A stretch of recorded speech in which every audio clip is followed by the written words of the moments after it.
Welcome, ladies and gentlemen, LCK Challenger 2023 Spring. I'm Atlas, joined by Wolf for only the second time. It's absurd. They've been trying to keep us apart, but we have made sure that we've come back together. I kidnapped Valdez this morning. Valdez no, I didn't actually. in danger. Yeah, I didn't actually do that. He's not duct taped to a chair in his room. I assure you. There's no duct tape over his mouth, and he can reach a cup of water. Yeah, no, he's gonna be fine. I hope that he's in the chat actually, so that he can confirm, so that we don't have police officers at his home or at mine or here. And we can continue. So, yeah, we've got it is the lower bracket final, otherwise known as the losers final, but we don't like using the word losers because we feel like that makes the winner of this team feel like still a loser, which is not very nice. So the lower bracket final. It is going to be exciting. We're going to find out who's playing against DRX just a day from now. Yeah. On Friday, which is going to be the final. So whoever wins this will have to immediately go home, rest, prepare, and then play against DRX. So it is going to be a tall order. Is going to be 2 best-of-5s. That team will have to play very well if they're going to take the title. But it could happen. We've seen some crazy series in our playoffs. It's all basically going to 5s. And I think tonight is not going to be an exception. I think it's probably also going to 5 games today. Yeah, although last time these two teams met, we do have some tape of the old KT versus DK, because with our new format, with the fact that we have a lower bracket, it does mean that we will get rematches of a lot of these matches. So last time, it was a KT 3-1. But it was like a disappointing one. I think a lot of it came down to the fact that Rahel is not as good as Hype, and I think that that is not something that's really like a debate necessarily. Yeah, no. But recently, and we saw this, the top side of the map for DK is getting better, Wolf. Yeah, it really is. And Pulbe has also returned to form. He looks really good. So kind of scary. Rahel will do his job. He's serviceable. When his team has a lead and he has frontline, he's going to play well. When Pulbe plays Cassante, he looks really free. He's able to, and by free, I don't mean he's free, they're going to kill him. I mean, he's unchained to just do damage and be an AD carry. So I think I still favor KT here, but the recent form of D+ and KT's failure in their last series makes me, feel like it could be good. I think this copy pasta is good enough to get red, I think. 'Twas the night before Passover. Atlas sits in his cold room, blankingly staring at the wall. Blankingly, not a word. He lost his hair once again. His last words were, I had to make the bet. They had a 2-game lead on DRX. It's a good one. You got me, T-Tal. You absolutely did. Nice work. Nice work, everyone. You guys banded together, and you created this yourselves, and you should be very proud. I think we've created a new meme word for the broadcast, blankingly. Blankingly? Is that doing sub 500 damage in the end of a game or something? He blankingly played pretty poorly that game.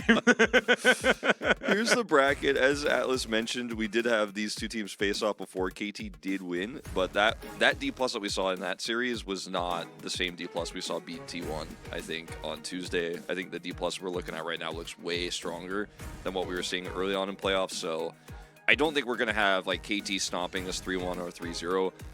I did predict 3-2 for KT, but I think the series could go either way. No, I agree. I think that DK showed that top side of the map is still just as terrifying. I think Thanatos is just so good. And we saw, in fact, the top side struggle in their previous matchup, of course. KT have been through the ringer so far, weren't able to take down DRX, who now await in the grand final. And so that's why we're here. And KT going to have to bounce back, whereas the bounce back has already happened for DK, right? And I think that opposing momentum could be huge here as we introduce KT. Yeah, and it will be Castle starting not perfect and Wei starting in the support. So this is the team that's used subs more than any other team in Challengers. We've seen, for the beginning of the season, Rebel was the mainstay support. Now, towards the end here, we're seeing more of Wei. Castle has been in and out, and here's the win rate here with these players. You could see with Perfect and Rebel, they haven't found as much success, but they've only used this combination 3 times, for example. Yeah. And you could see Castle and Rebel has been the one they've used the most in regular season, 30 times. But I think it really just is about these players' current form. Personally, I don't think there's a specific tech that they're trying to do with this, or Wei is better at engaged supports than Rebel is. I think that's not necessarily true. I think it's just Castle's performing better recently, Wei is performing better, so that's what they want to do. in terms of the roster today. But I wouldn't be surprised if Rebel is subbed in this best of 5. Yeah, and I also think that Castle and Wei looked really good together in their first series here, and then unfortunately falling down in their last match against DRX, and that was where they suffered most of those losses as a duo. Of course, there was the substitution in game number 5, and it felt like that move in unto itself kind of sealed the deal for that 5th game of that series. I don't like substitutions when it's a 5th game, especially not when the momentum's against you. It's very risky, and it's very rare, and it puts the player in an incredibly difficult position mentally. And I think it's sometimes you could see it, like if it's a player who hasn't played for a really long time and has been waiting for an opportunity, as long as that leads to like this sick moment where they're like, that's right, I'm back and I'm going to carry this. But it's very rare. As Hype is definitely the key player here for KT Rolster. I think Feisty having a bit of an off series in that last game they played against DRX, and Hype has been very consistent. And you could see his recent picks here. You see only a few games on these because he's played a lot of other champions throughout the season. But 3-1 Xayah, pretty good pick right now. Zeri being 1-1, only 2 games on it, but it's banned a lot. So it is, and the Xayah pick is like, it's come full circle to me, man. Like, I feel like we had Xayah just losing every single game, even in the LCK, over and over again at the beginning of this patch, and has now sort of, teams have realized the kind of compositions that you need to be picking her into, and I think that with the amount of priority that's picked for mid-game topside, the Xayah pick for the late game insurance works out really well, especially with the fact that it plays into low range very effectively. So if you have these like death ball compositions, you just kind of plugs and plays. Yeah. So I kind of like it. Do agree, as we are going to have D+ walking out on stage now, and you'll see a great photographer, Kenzie, who's going to get great shots of them as well there down the bottom. But nice work, Kenzie. You're doing a great job. Bible is starting again here. So we are going to see him in not Loopy. This has kind of been the way that D+ have decided that they're going to change their playoffs fate here after losing to KT Rolster and dropping down to losers. See their win rates here. Both of their series going to 5s here. Yeah, not actually reverse sweeping. So we're going to need to see the KT first 2 wins coming in so that we can actually get that reverse sweep. If you watch the trend, like the teams, they're like when they're dropping games, it's moving so this towards is a the 3-0. end. Yeah, so it has to be a 3-0. It could and be. They would have lost the next 2 games if it is a 3-0. That's what we have to know. Bible's back. You know, LCK talent being brought into this D+ Kia roster, very similar to T1, bringing PCS champion MSI God Bay into their mid lane. Bible is now back, and we liked what Bible was putting out. Of course, he did get subbed, I believe. Wasn't actually cast in the series, but did he get subbed towards the end? He was actually playing the entire series, and we were talking about like, okay, maybe Loopy is going to come in. Like, is Loopy coming in? But they never subbed him in. Right, got it. And I was calling for it because I was like, I think Bible has been a little bit shaky in some of those losses. He's a very aggressive player and often did get over-aggressive. But you could see his Leona was the pick that really stood out. He got POG on that pick, and that was the first game of the series where we were like, okay, the guy is back. He's sick. Yeah, that was the 2v2 kill. Him and Rahel getting a 2v2 kill in that series was absolutely nutty. But I think that he did have weaker performances on things like the Lulu, not really being that Enchanter player. We saw, like, Bible made his debut, got POG in the LCK on a Mumu, right? Yeah. So, that's an important point. He's known for his shot calling, right? And his playstyle has been likened to Barrel in terms of how aggressive he is, how much he communicates, and how much he like leads his team. And I think that this is the reason why I was calling maybe this guy needs to join Hanwha. They need a shot caller, and Life is okay, but Bible seems really good. But now that Bible's like the mainstay player on this roster, I don't know if he's going to another team. I think he's staying. This is going to be the matchup history between these two teams. Yep, and this was, of course, the POG winners that collected it each time around. So, yeah, Lucid picking up the very first POG, but KT, of course, coming out actually ahead in that series. This was at the end of round 1, which was a rough time for D+, and this was quite early on as well. So D+ not quite having that resurgence just yet, as Feisty just picking up POGs left, right, and center. And Rebel having a great Lulu game. That was a wild one. He had 21 assists that game, did only die twice. And then, of course, when they matched off in playoffs, this is when we saw Wade come back in. His Nautilus was really good. And then it was kind of the beginning of, okay, we're starting to see Malphite popping off a little bit. And then I think a lot of people were really surprised that KT won this series because of how D+ looked early in the season. But this was the moment where like my like feelings about KT really peaked, where I was like, oh, okay, no, this team is maybe gonna win the whole tournament. Like they crushed D+ and made it look easy. And now, you know, I think they've fallen quite a bit from where they were when they beat D+. At the same time, D+ trending upward, like you said, winning that last series against T1. Yep. So this was really also. This was also the series where I saw Wei's Nautilus performance and was like, is Wei actually the best player in Challenger? Yeah. Like, he was, I made that happened in chat because, my God, he just knew all of the angles. And we hadn't seen that much of him, right? It was Rebel throughout most of the season. So Wei really popping out and having a great one. This is actually really cool. Like, we don't really take a look at match histories with POGs in LCK, and this is like the first time I've ever done this, so it's kind of fun to see. As Chronicler is the only believer, but notice that like the faith is slightly shaky for the KT voters here. It's like a bunch of 3-2s here. Only Hojin going for the 3-0. And like honestly, a lot of this is due to the fact that we just saw KT beat them, right? I think that a 3-2 means that we're thinking that a D+ are on the right trajectory, right? KT haven't necessarily in their more recent matches looked quite as good, but we have tape of this. We know what should happen in theory, and Chronicler thinks that that extra momentum is going to push them towards a victory, and they could potentially do that. We'll have to see. Why is everyone only talking about hair bets, by the way? Like, what's going on here? This is, yeah, I don't know what's going on with that. Papa also says he thinks it's going to be a 3-0. These are a 3-0 for who?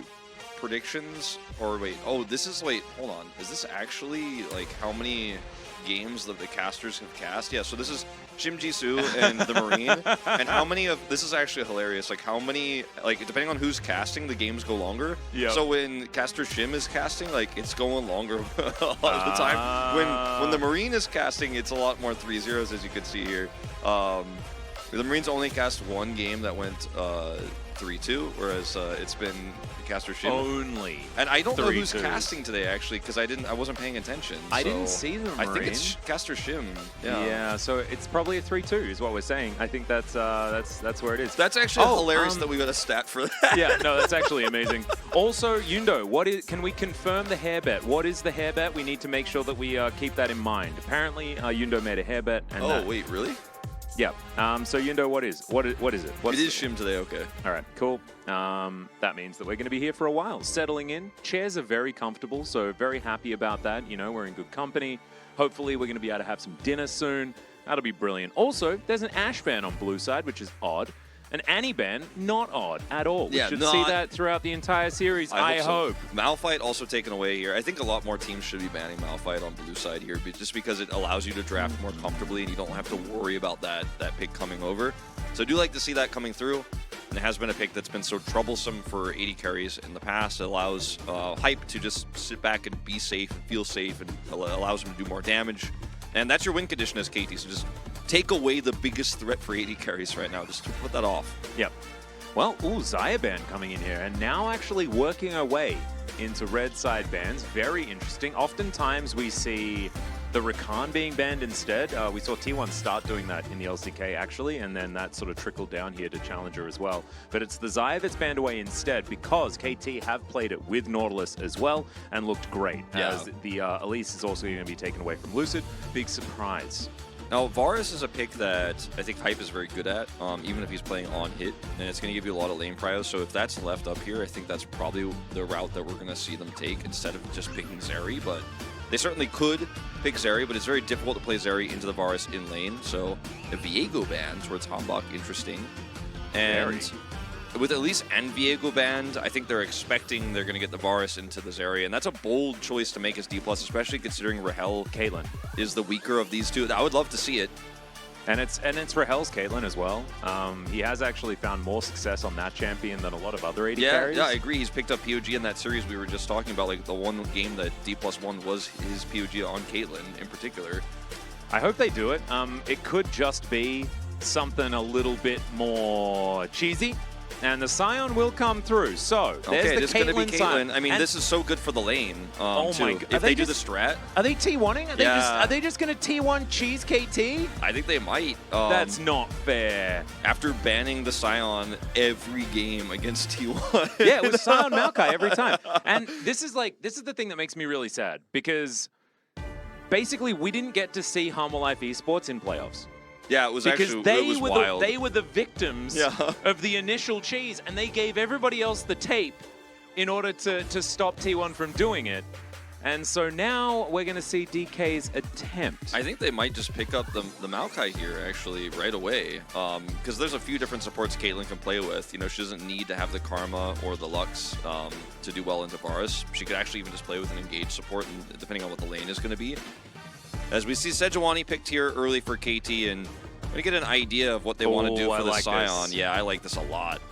That's a great pick into the Scion. It's going to have a lot of power in side lanes later on, too.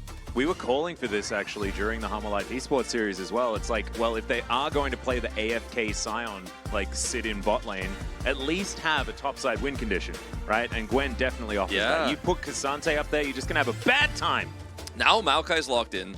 The question is, does KT now ban Rumble? Are they like, are you doing the whole strategy completely? Because obviously the Rumble Maokai Scion was a Draven strat. Oh. Caitlyn's gonna have the same sort of power. Oh, Scion support? Could they just flip the script entirely? Oh my god.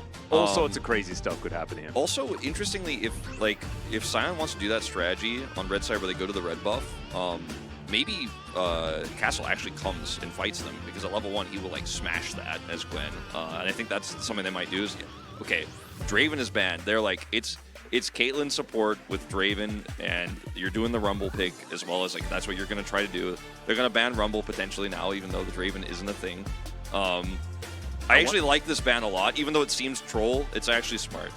Yeah, it's kind of cool, because Rahel has been gravitating to the Draven as well, even though it hasn't necessarily looked good. I kind of think that Rahel not playing Draven is like going to make DK fans probably happy, as Jace is going to be picked up. Of course, with Gwen on the top side of the map, you want to avoid just having magic damage.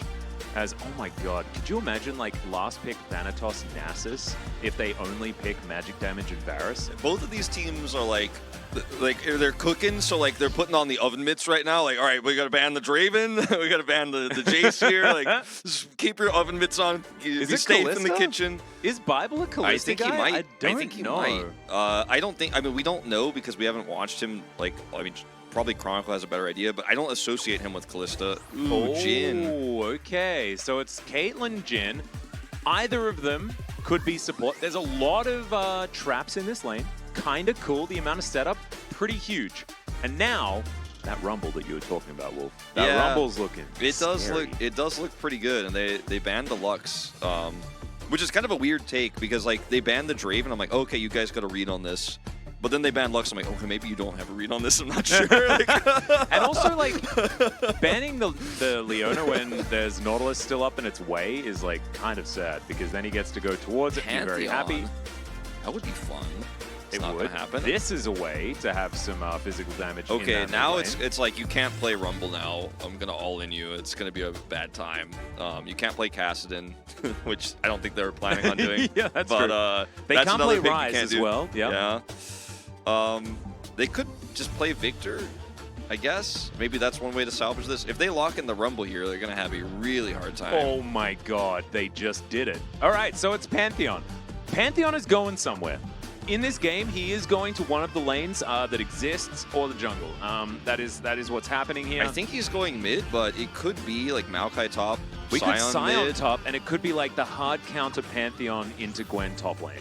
I think it's going to be mid. I think he just wants to be able to mitigate the Tristana in mid and then come down bottom side and dive repeatedly with his ultimate to make sure yeah, actually, there is no top lane, is there? Well, it could have been Maokai top, and then like the Scion mid, and he could have been jungle, but... True. But we haven't really seen the old Maokai top It's situation. been a while. We also, like, so... This is now the composition that makes Mao the most nervous, right? This is the anti-chronicler composition where it's like, oh dear, this is first strike. This is like, it's red smite. It's like, red smite. Yeah, God, it's happening. Yeah, it's like the horrible time. Lucid doesn't have to do that, guys. He really doesn't. Because DK, if they don't just like have the game plan work and smash them in the early game, his composition just doesn't do it doesn't do anything. Like, Jin is not a real AD carry. He's a pretender. Yeah. I think that the dives have to be really successful, and so the mid prio is going to be important, but unfortunately, Pulbe could just ult over Trishnan and just avoid her entirely and just go to the bottom side of the map by default. Maokai can ult that turret and just be like, all right, Hype, you can't farm. You can't get CS. And that's going to be the way.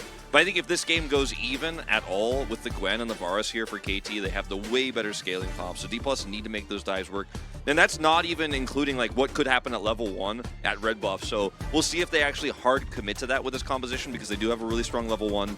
Because Caitlyn's going to have Halo Blades. It's going to be very annoying in that level 1 fight if they actually do commit to it. High risk, of course. But Thanatos can just try to set up a dive and then go topside. And we'll see how KT responds, if Castle decides to just push top, or if he's going to come down and help out in the fight. They might not do it at all, because I don't think you have to, because you can just wait for that level 6 for Pantheon and play that dive instead, but we'll see. Yeah, and I actually really like what KT has. Like, it's just a well-rounded good comp, right? And their topside power is obscene. So, DK, I think that they've taken a risk. In this one, taking the old leaf out of the T1 book, and we'll see whether they can do it better than they did. As also, we'll see whether we can get the timing on the do-do-do-do-dos right. Scary.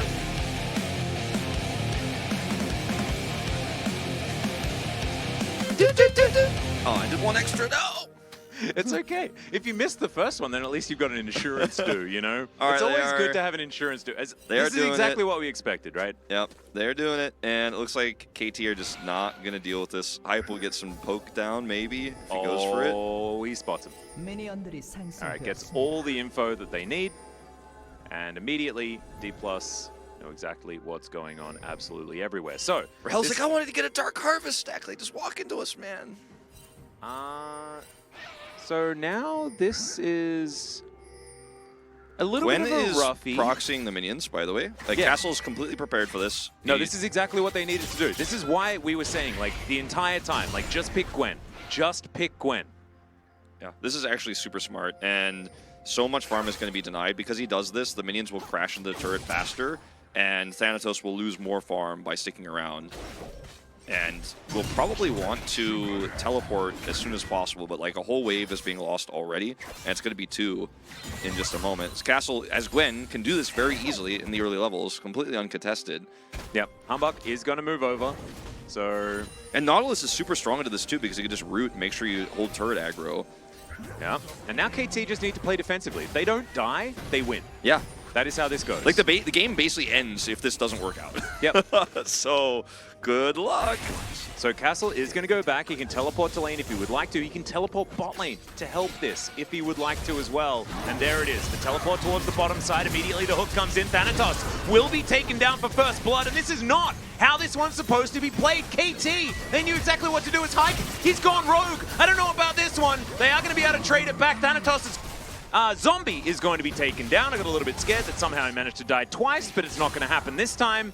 And it's a 1-for-1, and that's a disaster for DK. Yeah, that's a disaster. And I think if Hype just plays this safer, it's like dunzo the game. Now at least Jin got a kill, and Hype is dead, so he's going to lose some farm here, so it isn't the worst scenario. Yeah, actually, that kind of turns it back. Yeah, it's like, if he didn't die, it's actually amazing, but I still think it's pretty good. A lot of farm was denied from Thanatos. Teleports are traded, so if he dies to a gank topside, then it gets really bad. As you just walk right into... Yeah. Nautilus is where...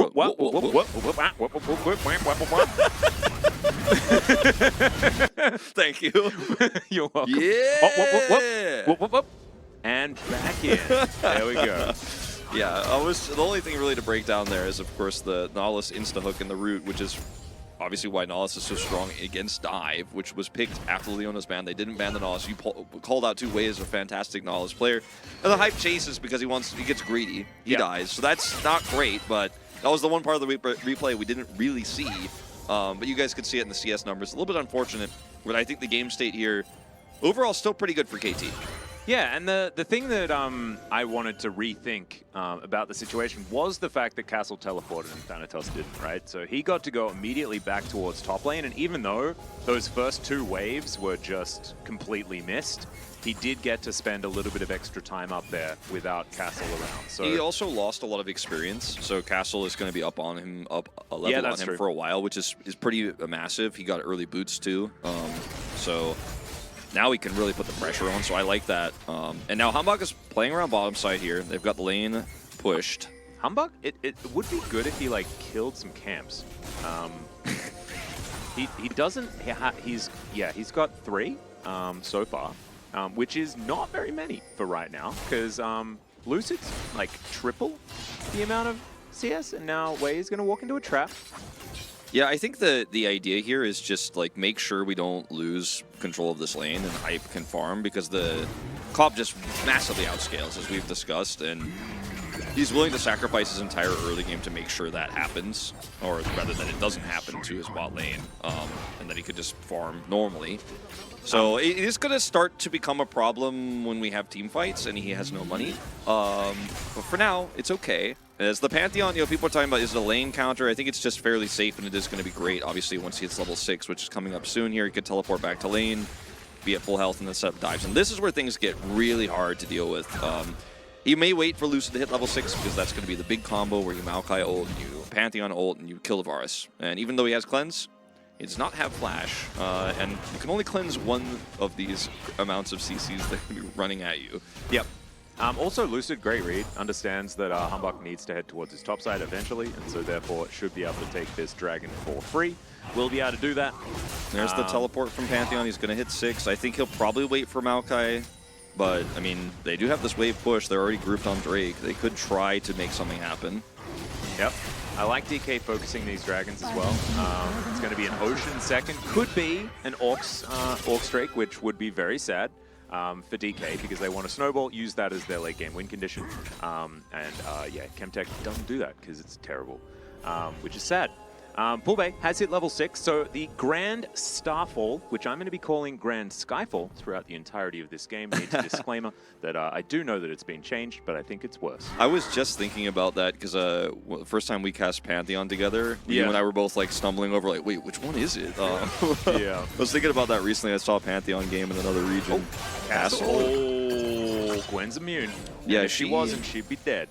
She has been putting some serious pressure on, but has been taking a lot of turret shots. As Tristana, noticed that Feisty has got that lane prio, and he's just constantly kind of hovering around bottom side, putting that threat on. And if Pulbe is forced to ult defensively, even that is a huge win for KT. Oh, absolutely. We need to see some more from DK, though, because if this just very standard double 80 carry Gwen composition just freely gets to play, DK's comp doesn't win. Yeah, like, it never wins.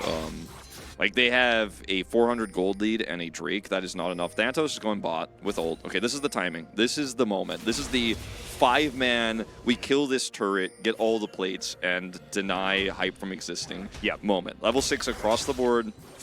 Yeah, this is the your bot lane is dead, and it took them to level 6, and I'm really glad that they have understood that yes, this is how it has to work. As Humbug, he's in position. Guess what? He's not enough. They don't have teleport on Castle. Either. There is not going to be a way to make this one happen. And yeah, without Glacial Prison, oh god. And no 6 for Varus. This oh man. This is not it. And now the train has left the station. Thanatos finds absolutely nothing with the ult. That was not great. But still, we'll see whether they can actually land this one as Hype. Hype's should be alive. The one going down. Rahel not tanking the turret. Wei is going to run into a sapling, and now Bible is looking for him. He flashes over the wall. There's the curtain call, and I have a feeling Wei is... Oh, he gets my god, what? Oh, Lucid, can you find him? Is the kitty cat going to be able to chase? It's not. It's not happening yet. The Titan's Wrath, and it is 1-for-1 on the bottom side once again. That was a. I'm gonna use a bad word. Holy shit! I have seen a lot of things in my time. Okay, but like the buffer of the plant with the hook to get over the wall. I think it deserves it. I'll say I've never said a bad word in League of Legends yet. And this will be the moment. Okay. I reckon that's I was like, I think it's okay. Now this is interrupted, which is massive. Yeah, the Buster shot. And like. Hype, look at this positioning. He cleanses extremely well, doing so much damage in this fight. And this is disastrous for D+ because they needed the Pantheon to be here because they want more kills than just one. And now you are only 20 CS ahead as the Jin. And yeah, you have 2 kills. It's lethality Jin because they need to snowball this game. And it's just not enough. I think this is definitely not enough. By the way, Gwen getting 3 plates topside during all of this, and I'm really sad we didn't get the replay of Wei like flying through the sky like with like Spider-Man from PS2. Like, I wanted to quote the wedding singer, you know, like it was a cone, you know, like that one. Oh, but we didn't get the opportunity. That's fine. Maybe we'll get it in the future. KT now with a gold lead, and the problem is that they don't need one. This gold lead unnecessary. Comp is way better. So DK, they want to be able to get some more here for the Jin on the bottom side, but it's a Jin! Yeah, it's a Jin, it's a Caitlyn, so Caitlyn's utility as a support, there is some of it, obviously. If she goes for Umblave, which I think she kind of has to in this game, then you're going to have some power to like oppressively clear wards, but the damage is not... Okay, hold on. All right, we're going for it again. Is it going to work? Lucid. The man drop is going to come down this time, and they should be able to kill the bottom lane. They do. They take them out. Rahel tanks up the turret there as well as Feisty. He'll come down and try and at least pick up the experience. They take the full turret in the top lane, though. We'll see whether Shelly is going to be able to get another charge, but this might be moving towards some sort of lead, perhaps, but no, I don't think so. They're going to take second turret. So, first turret blood was taken here by KT already, and the money went to a Gwen! And I mean, Lucid is spending so much time down here, so, I mean, this is a really unfortunate scenario. Now, the game is still playable, like, it's still winnable, but they need to get this Drake here, which they are looking like they're not going to do with the back timing they have. They're not going to have Prio. And then they need to, like, they not only need to get the Drake, but they also need to beat KT in a team fight here now on Drake, I think. And I think KT is just going to be like, no, you don't have Prio on this, you can't fight this. Yeah, you commit everything to this, and yeah, you do get the kills. This is exactly how this comp is supposed to work. But you needed to be snowballing this a little bit faster, a little bit better, and there's no topside control, and Gwen is the perfect pick into this. It's actually insane. She already has her Riftmaker online. She's now 30 CS up. Yeah, no, this is absolutely nuts. And they need to find a way to win the game without ever interacting with Castle. And I just don't know whether that's a possibility. Yeah, I just don't think so. And he's here, by the way, for this Drake fight that D+ need to win, and they can't win. And so Castle walks in and says, like, no. We'll see whether DK can actually find themselves a team fight. It will be a 50-50 as Lucid steals it away. It's Hextech Soul, which is nutty. Twisted Advance comes in. They do manage to get a kill onto the support as DK push them away. And they'll be able to get themselves the 1-for-1, and they'll also secure the Drake. So a win for DK in theory. Does it really matter? We'll have to see. I mean, the thing is they needed, like, kills. They need money. One Ocean Drake alone isn't going to be enough. Like, now you're like, oh, watch out, Hextech Soul, like, you have to fight for these next ones. KT's like, I was already down to fight. We did fight. We won. Our comp is already online now. And they're finally going to get the last of these turret plates here in the bottom side of the map. So that's great and all, but Jin isn't really an 80 carry, so... Unfortunately, not going to matter too much, but at least they're hitting like some of the benchmarks for this comp. It's a really nice steal attempt here. It's going to cost him his life. Obviously, Lucid knows that this is all he can do here.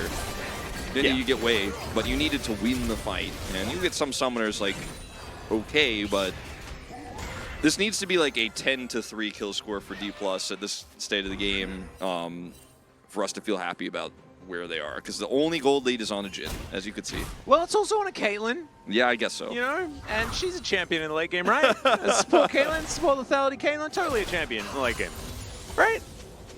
And the reason why it's lethality Jin is because, like, if this game goes past 3 items, DK have already lost. So it sort of has to be, which is sad because they're not accelerating the game nearly fast enough. For us to really feel okay with it. A lot of it to do with the fact that they just picked Gwen. Yeah, like Hanwha should have done in their series against T1. The AP Maokai here is actually a good thing in this case because it's going to be helpful in terms of the damage they don't have. If he was a tank, they'd just be like, all right, well, we're tanking, we're frontlining for Jin, we're frontlining for Jin. Like, no, it just actually needs more damage now. Yeah. With the Scion you already have, the Pantheon that you have.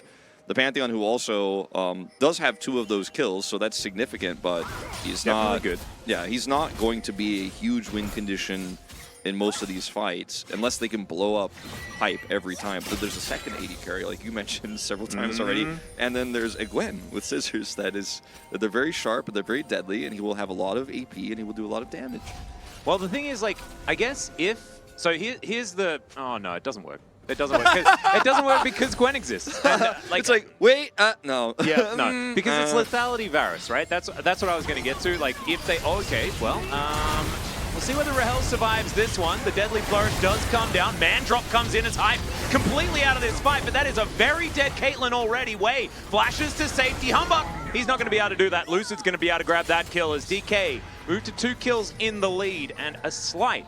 But, you know, and it is there, gold lead. Yeah, it's almost 1,000. It's pretty significant. An existent gold lead. Yeah, it's a thing. But, yeah, Sajax has actually mentioned it in the chat.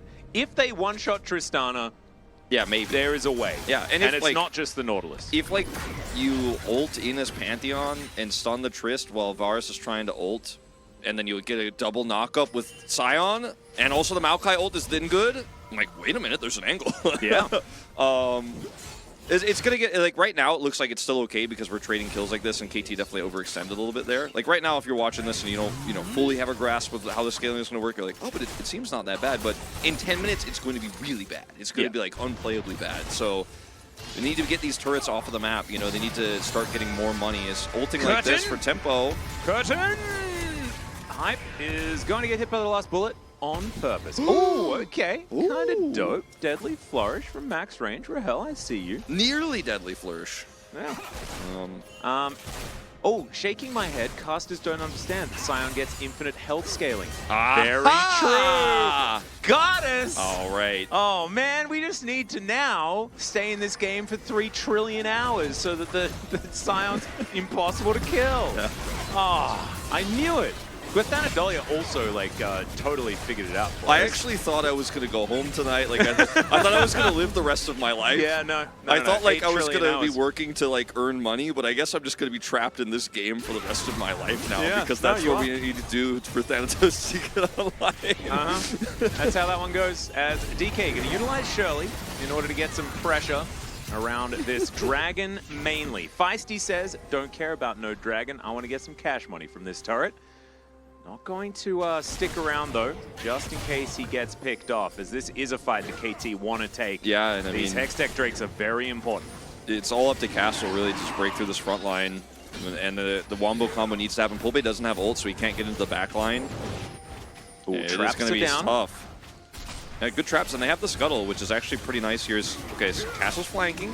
Yeah, and actually hasn't been... Oh, has finally been seen now as the fight is on. Lucid's going to flash away as the Sion by himself in this one. They're trying to kill Castle, and the Sion actually ults away.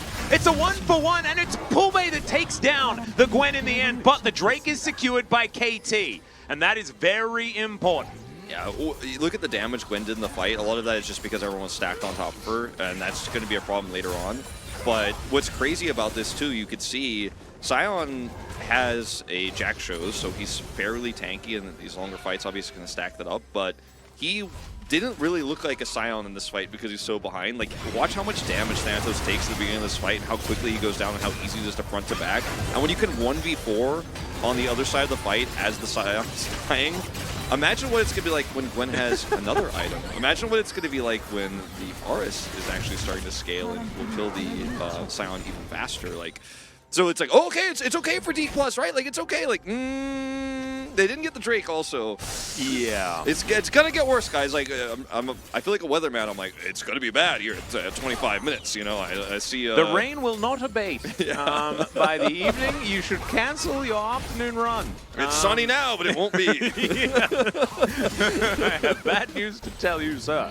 No, I agree. And I think that, like, that honestly went better than I expected for DK, because I kind of thought that Castle was going to dive in and then the rest of the team was going to be able to follow up. But Thanatos did a good job of just saying nope and then driving the train out of there. That was definitely good, but positional advantage goes to KT. They get themselves the best Drake so far this game as Castle. He's going to kill this turret, and he'll keep doing this forever and ever. And he's now got even more items. He's got a cool stick. He's got a book there as well. He's got some shoes. I mean, I don't know whether they're the right shoes, but he's got some shoes. He is going... I mean, I actually think they're... I mean, he could have gone Sork boots, like, I guess, Sork shoes, I guess, but, like, I think they're the right shoes because it's going to give him more Qs in the team fight, and that's going to be, obviously, all they need to win, but And someone in the chat was like, casters are what wrong, was and they're what was the doubling thing that we down were now. wrong about? Because I want to be able to provide the other side of the coin. So let's. It's like endorphins. There's can't admit bounties. they are 300 wrong, gold but bounty on now a they are double Pantheon. down. Wait, what are we They're doubling waiting. down on again? We're doubling down on actually being right. Huh. But wait, I think they're agreeing with us though. This is the thing. I don't understand. I don't know. Maybe. I'm confused. So Maybe it I'm was just their first mean. time chat as well. So like I'm actually really confused. I asked But I wanna know. ChatGPT to write the script for this game, and it told me D+ wins. Sorry, casters. Oh yeah, there we go. Oh no. Because the quote is they give bad. I don't know. I don't really understand. Anyway, that's fine.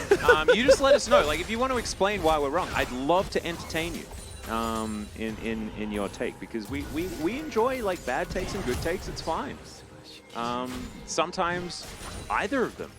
They have true. the really sharp swords in their inventories. Double Eclipse Atlas.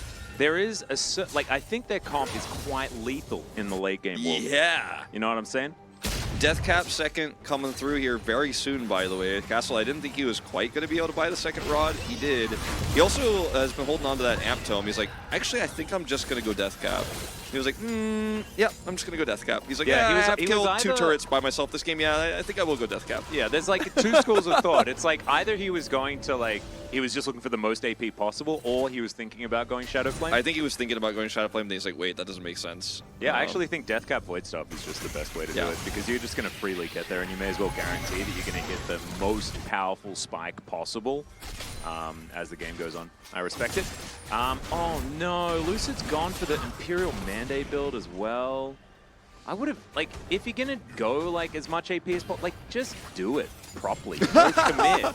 Yeah, just go like, Leandri's, man. Yeah, like, that's what I'm talking about.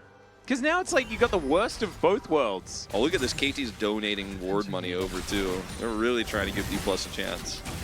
Yeah. And they will also be able to identify these wards here in mid lane and clear them. It's pretty important. Well, DK needs to get this Drake, otherwise they'll lose the game, I think.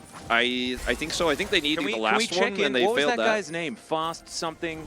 We need to check in with him to see whether he agrees that if they lose this Drake, that it'll be really difficult for them to win the game. He was a first-time chatter. I know, but like, I don't know. I just can't seem to find him again. I miss him, you know? Oh, hi, Hitomi. Welcome back. Rip Marine, apparently. I do appreciate the old school though. Wait, Silent what? Symphony. It's just a Marine that says Rip on it. I thought, like, Rip Marine, I'm like, I know he's not casting today, but like, I'm pretty sure he's alive. Well, Rip us, because Caster Ship Fast is casting. Turtle. Where's Fast Turtle at? Fast Turtle, let us know. Let us know whether you like what it is that your take is and stuff. My take is that Feisty just got an inner turret by himself, and D+ can't do anything about it because they have to fight for this Drake. And KT don't actually care about this Drake. Like, Feisty's like, I'll kill the Nexus. Oh, we got a team fight. As this could just be immediate pickup. Yeah, Wei is going to get destroyed, and now Castle might be dead. This could be huge. There is a couple of 80 carries that are free hitting, as Tristana's also winning the game by herself. So let's ignore this, ignore this. Pull away, pull away. This is a great fight for DK. DK playing super good. Look at that. Absolutely. No, get away, get away, get away. No, don't watch that. Don't look at this. It's not about the game being over. It's not about that. DK, they're moving towards the Baron. Extraordinary. Is this actually going to happen? Is this actually going to happen? Because, like, no, look, don't look at this. Look away from this. It's like D+'s way out. Oh my god. D+'s MO is just like, don't look at the Tristana. If we do the Baron, maybe it's good. They're going to teleport back. Oh my god. Imagine if, like, Feisty just, like, immediately goes back and wins the game. It's going to dive on forward. Thanatos, he's not going to be able to do anything about this. So the Baron is going to go into the hands of DK, but they're going to sack second. All right, so watch Castle in this fight, because unfortunately Maokai is really good into Gwen, because you get rooted, you get caught by Pantheon, you can't play the game, stunned, rooted, can't play the game, still not playing the game. Gwen still not playing the game, still did a lot of damage, but not really playing the game. Yeah. That was really well. That she ever played the game during that little She's mostly been playing the turret killing game this game. Uh-oh. That's a wave flash. All right, Poolbane trying to get in there, but Hype is doing a lot of damage. Wade's going to get taken down. A trade of supports thus far. Castle's free hitting, though. This is real He's scary. Playing the game. He's kind of out of the fight. Okay, check the Nexus. Check the Nexus. Okay, no one's there. Now Thanatos is going to be taken down. Rahel gets over the wall, and now the curtains have been called. They have answered as well. They've said, I'm here. and they're not going to be able to kill anyone. So it's fine. Bullets not going to land. Spear's not going to land. And the Drake is still alive, everyone. It's still alive. Hold on, wait. Hype the steal angle? Okay, Humbuck the steal angle. Feisty the steal. Teleport the steal angle. Humbuck in there, steal angle. Confirmed, not going to beat it. That is Soul Point. Castle will kill Poolbay. Poolbay, big time dead. Real good dead. He might be able to take Feisty. No, not going to happen. He's going to rocket jump, the shortest rocket jump of his life, over the wall. And then he will survive. It's actually kind of, I think this is fine, but I don't know if I really like the TP that is used to try to contest here, because now you don't have that. The negative 300 Baron power play, what does it mean? Yeah, I don't know, ask the guy in the chat.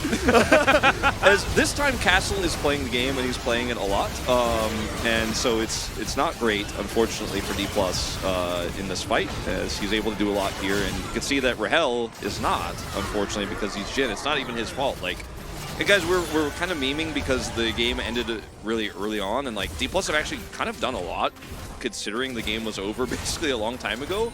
Well, the game was like really difficult a long time ago, and honestly, like with the fact that they managed to get the Baron and the fact that they do have Soul Point, I don't think it's over yet. I think if they had lost that Drake, then it's over. I don't think it's over yet. Yeah, it's close. It's close. It's close to being over. And like, I think D+ are actually doing better than we expected, all things considered. But KT have made some questionable decisions, like now not having teleport on your Gwen when she could just literally push off and end the game. You know, these are things that don't necessarily have to do. And D+ do get the dragon at the end of the day, so you committed to that and fail. But Castle is pushing, even though he doesn't have teleport, so we're going to trade turrets. Deadly Flourish. Okay, here's the Nature's Grasp. They take down the turret first, and now the man drop comes in. There's the Sejuani dead.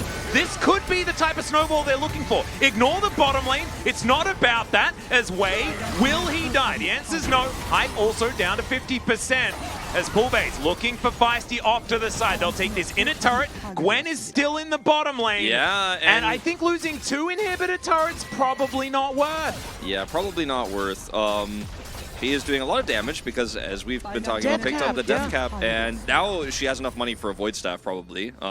Also trying to get away here. It looks like she will. Yeah, Castle just going to wander towards that top side, tank a few turret shots, should be K. Like, this is a trade of turrets that you just can't afford, unfortunately, as D+, because this Gwen can, like, 2-shot the Nexus. So, like, if she gets the chance to backdoor her, then this is a huge problem. Imagine, by the way, if Castle TP'd in after they used the Maokai ult when they were trying to siege that turret. Like, if he didn't teleport into that dragon fight, he could have TP'd in and killed all of D+, and they win the game.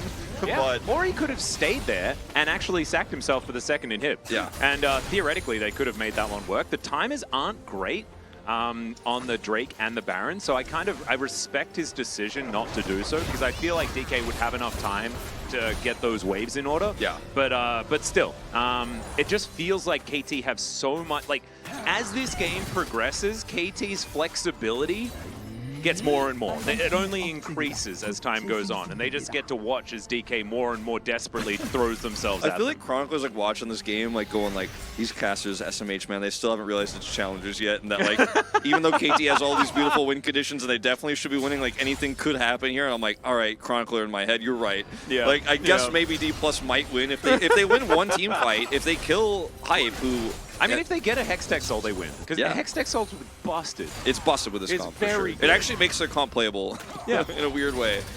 And like, Sion will actually do a lot of damage if they have Hextech, because he's just going to get on top of people and burn them. The good old Ox Sunfire angle. Yep.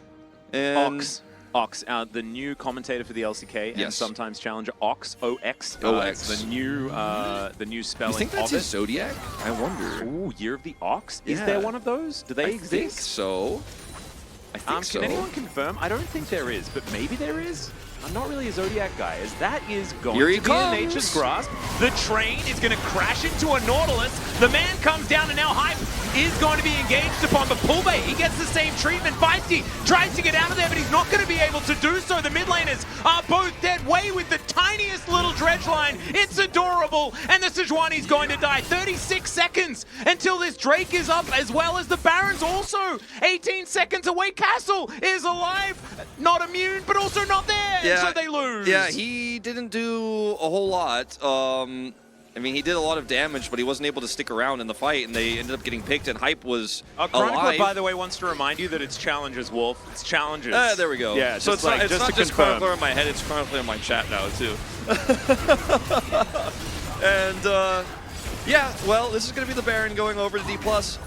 I still think KT are in a good spot in this game, but like I'm starting to lose my faith. Like I'm starting to believe that D+ can actually win this game. Like each and every team fight they win, I'm like, all right, now we're starting to get a little bit worried. Is they are going to try to rush down this Drake? TP comes in. I think you can't do this as KT. Yeah, KT kind of trying to figure out what they want to do. Just going to TP top and like try to end. Like what's the angle here? It's going to buy a lot of time on this Baron buff at least if they stick around. Yeah, that's true. And if they win a team fight, I mean, that Baron kind of don't do nothing. Or doesn't do anything, if I was to use English. Okay, Thanatos going to move down, train at the ready. And KTP. Yeah, teleport going to come forward. It's going to be a 5v5. The Challenger 5v5 as Castle is going to get round. Here he comes. Oh, Fullbait's going to have to ult his way in. Let's see where he's going to land. Nature's Grasp is decent as Thanatos going to get taken down after the flash, but Hype is also dead. Lucid trying to get on in there. They take down Fullbait, but there goes Way as well. Castle, oh, the bullets! It's Rahel! He's going to save it! That's how they do it. That's the angle they needed. Can Feisty actually turn around and do something here? He's level 17. Well, Twisted Advance, dodge that. Well, I guess they can kill him, but the rocket jump midair, and he's going to be taken down by Bible's auto attacks. I mean, Rahel is doing big damage. He is, by the way, 19 of 20 in terms of kill participation this game. Yeah, no, he was 13 out of 13, like up until these shenanigans. And like, I mean, they win the fight. Drake was secured by KT. Yeah, they do not get the Drake though, so if they get the Drake, I feel like, all right, man, I think D+ have done it. Now I'm like, well, they can still do it, but like they haven't quite done it yet. I think it's still kind of fine for KT. Yeah, like, weirdly enough, I know, it's kind of fine. This is just so bizarre. Now, Castle goes on a huge flank here, but unfortunately, even though they're able to kill Thanatos, he's Scion, so he comes back and still continues the zone. And wish he hadn't a flash. Hype is instantly deleted. If Hype lives here, then I think that this is 100% a one-team fight for KT, but he doesn't. So, like, D+'s target selection has been great. They sacrifice Thanatos to get on top of the 80 carry and kill him. They're playing their comp exactly the way it's supposed to be done. And even though they were not getting the leads we expected and what they needed to do, they've gotten weirdly a lead here in the late game. They're like, we're now actually online, even though our comp is at weakest point now here. KT are just kind of dropping the ball a little bit, and it's winnable. 30 seconds left on this Baron. Trying to push an inhib. Absolutely. Well, we'll see whether they can actually do it. Right now, the siege is pretty good as the curtains have been called. They're underneath. You can't see the triangle. It's kind of cheating. Feisty on the flank. Yeah, Poolbay going to get teleported on here as he wanders past, spots exactly what Castle's trying to do. In the 1v1, the Pantheon kind of looking nice as both of them going somewhat immune. Yep, Needlework is going to be pretty good, but Poolbay, he goes golden at exactly the right time, gets the 1v1 against the Gwen. What is this? Where am I? How are they doing this as Way is dead? Humbug's dead, and DK, I guess they just had a better team fight comp in the late game at the end anyway. As there's the stick, that's the 1v1. Try to push the end. Versus Gwen. Bible, he's got a GA. And Rahel, he's going to go golden as well. So this is the end of the game, guys. DK, just, you know, they got their late game comp to the very end, and they just utilized it in order to win the game against KT. I don't know what more to tell you. I guess that's it. I guess the guy in the chat was right all along. Fast Turtle 23! Fast Turtle 23! The chatter was right. No! Fast Turtle 23, first time chatter, coach of D+. First time chatter, first time casted destroyer. Oh, he destroyed us so hard. Now, a lot went wrong here for KT, and I think they made some poor decisions on the map. But I think credit where it's due. Rahel popped off, and I will vote for him now, actually, in the chat. Oh, yeah. But I'm voting for Fullbay because he 1v1 to Gwen. Yeah, that's also cool. And his target selection was great. His flanks were amazing. I think you could really vote for anybody here on D+. They played the comp extremely well. It was definitely Rahel. I can't even meme. That's impossible. But like, KT really dropping the ball in terms of what they could have done on the map, I think, here, because they had so many win cons they didn't use. They kept forcing fights that were very difficult to take. And D+'s lead wasn't big enough at like the 15-minute mark. We're like, oh, game's done. But then they got a bigger lead at like 24 minutes, and then like they started snowballing the game again. And at that point, the Pantheon and the Jin were so big that like Hype's like, I can't out DPS them. There's too many threats. He's like flashing and cleansing and getting away, but not always getting away. But when he does escape, he escapes with like 10% health. Can't actually do any damage in the fight. He's out damaged by the Tristana in this game, which I think is like all we really need to say. Yeah. Tristana does a lot of damage, but like you're the late game win condition here, and unfortunately there were too many ways to shut him down. And Castle's team fighting, leaving a little bit to be desired. Yeah, this was the issue, is the fact that like DK. How did I manage? DK. Good old DK. DK just found the team fights that they were looking for, and they also just got enough. I think the first Baron really helped solidify it. The fact that they ignored a Tristana taking their entire base, or half of it at least, and then hard committed, I think that's a large reason as to why they won this game, because they committed to the game plan from the very beginning, and they did not let up. And well, KT got a bit flustered towards the end. Sometimes the weatherman's wrong. Sometimes it doesn't rain. Yeah. You know? Sorry if you carried your umbrella, chat. By the way, I have a feeling that one guy just got, like, stealth mega banned by Valdez. That's what I assume happened. And that's why he's not chatting anymore. Want him to chat. Well, I think he said a bad word about us, and so, like, he got auto-modded. Oh, maybe. But, I said a bad word on this cast, too, so I guess that makes two of us now. Yeah, that's true. There we go. There we go. This was a fun game, though. And actually, like, in the end, it was a Jin. It was a Jin that got them there. It was the curtain call damages. It was the cleanup. And that makes me kind of sad, but also kind of impressed. 7-0-14. He can even do some math. His kill participation at the end of the game is 87.5%. He was involved in everything that they did. And his ults were amazing, just straight up. And his flourish follow-ups, which are easy to do, like obviously if you have set up CC for them, but he was always hitting them instantly to continue that CC chain. Yeah. And like the team really looked like a well-oiled machine. Rahel reminds me so much of Ghost as a player. It's actually crazy. No, it's nuts. Like this is just old school D+. Like, yeah. Or this is just Dom 1, right? From 2020. Yeah, like Lucid is Canyon. Okay, Thanatos is Nuggery. All right, we've seen it. Pulbay is Showmaker. It's the same thing. Yeah. I mean, Bible is Barrel. Like we already talked about this. It's literally the old Dom 1. Like, oh my God. It is actually just the way that they won in 2020. So we should just realize that this is a world's winning formula, and we should not ever expect it to lose. Is pretty much how it's supposed to go. So I feel a little bit silly after this one.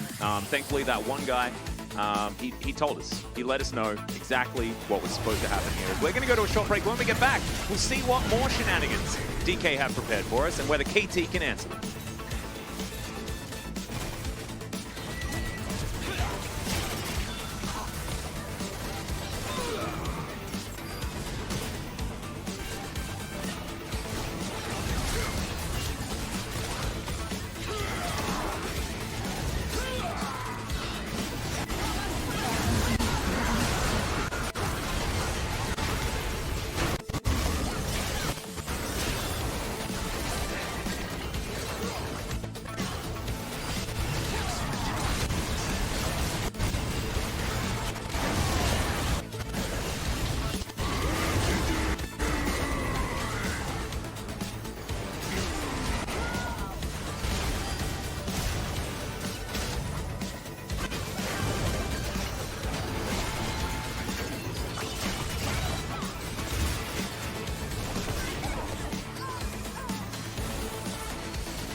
Welcome back, ladies and gentlemen. LCK Challenger 2023 Spring. I'm Atlas. I'm joined by Wolf, and this is game number 2. We were also joined by Fast Turtle for the last game. We just want to say thank you for providing so much content to this broadcast. We appreciate you so much. It was fantastic. Yeah, I think. Thank you, Fast Turtle. And all memes aside, I think that, you know, had a pretty good point. Yeah, no, I mean, like, it was winnable, and they did, in fact, win also. Yeah. And, like, Gwen wins late game better than, like, she's a better late game win condition than what they had, but the Maokai made it very difficult for her to do things. There's a lot of CC. Yeah, and like, look, the reason why Gwen would theoretically be great is oftentimes Maokai is used as sort of CC used at range, and Gwen doesn't care about that. If she finds the right flank, she kind of just kills the entire team. We saw that almost happen multiple times, but the main reason why KT should have been able to win is they had Tristana and Gwen. Do you know what they do? They destroy turrets. They do it extraordinarily well, so 1-3-1 would have been an avenue for success. Yeah, they sort of did it, and then they didn't. Yeah, they really didn't. It should have taken like 4 people to kill Gwen. It did, but it was only in team fights that they really tried to do that. So with a better game plan, KT could have definitely won that. And they should have been able to, but they didn't because it's Challenger, and D+ played their composition incredibly well. The thing about Gwen, too, is, like, she's not inherently tanky as a champion, especially with the build that you go, but she's tanky because she does a lot of damage with the Omnivamp on her Mythic, which name escapes me right now. The Needles, the Riftmaker. Yeah. And because she was just CC'd repeatedly and couldn't actually heal, like, she was destroyed by all the lethality damage. Like, it was really hard for her to actually team fight because of that, so... The game went very interestingly. We'll see what happens here as we go into the second game. I hope we don't see a Scion ban because that really wasn't the problem here for KT, but it's Challengers. And I mentioned this because I knew we were going to see it because they're just like, I'm not going to deal with this. Well, Lucid's just like, you can see, having a little bit of a giggle here about what's going on. And DK with like, it's basically getting a free game win. With this one, the fact that that composition actually worked, they don't really show KT any of what they're very comfortable with. Yeah, they get a free ban too. Yeah, it's actually pretty nice for them. Yeah, it's really well done. And so now their final ban to come through here. We'll see what it actually is.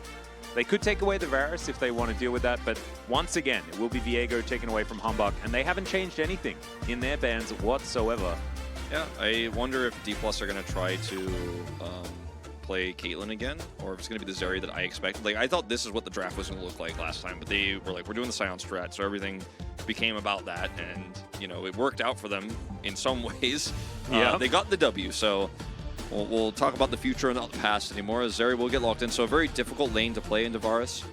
And it's also surprising to me, like I was saying in Game 1 when we discussed this, that they're going to opt into Rahel having to outplay Hype in team fights and stuff like that. That's not normally how D+ plays the game, but they will do it this time.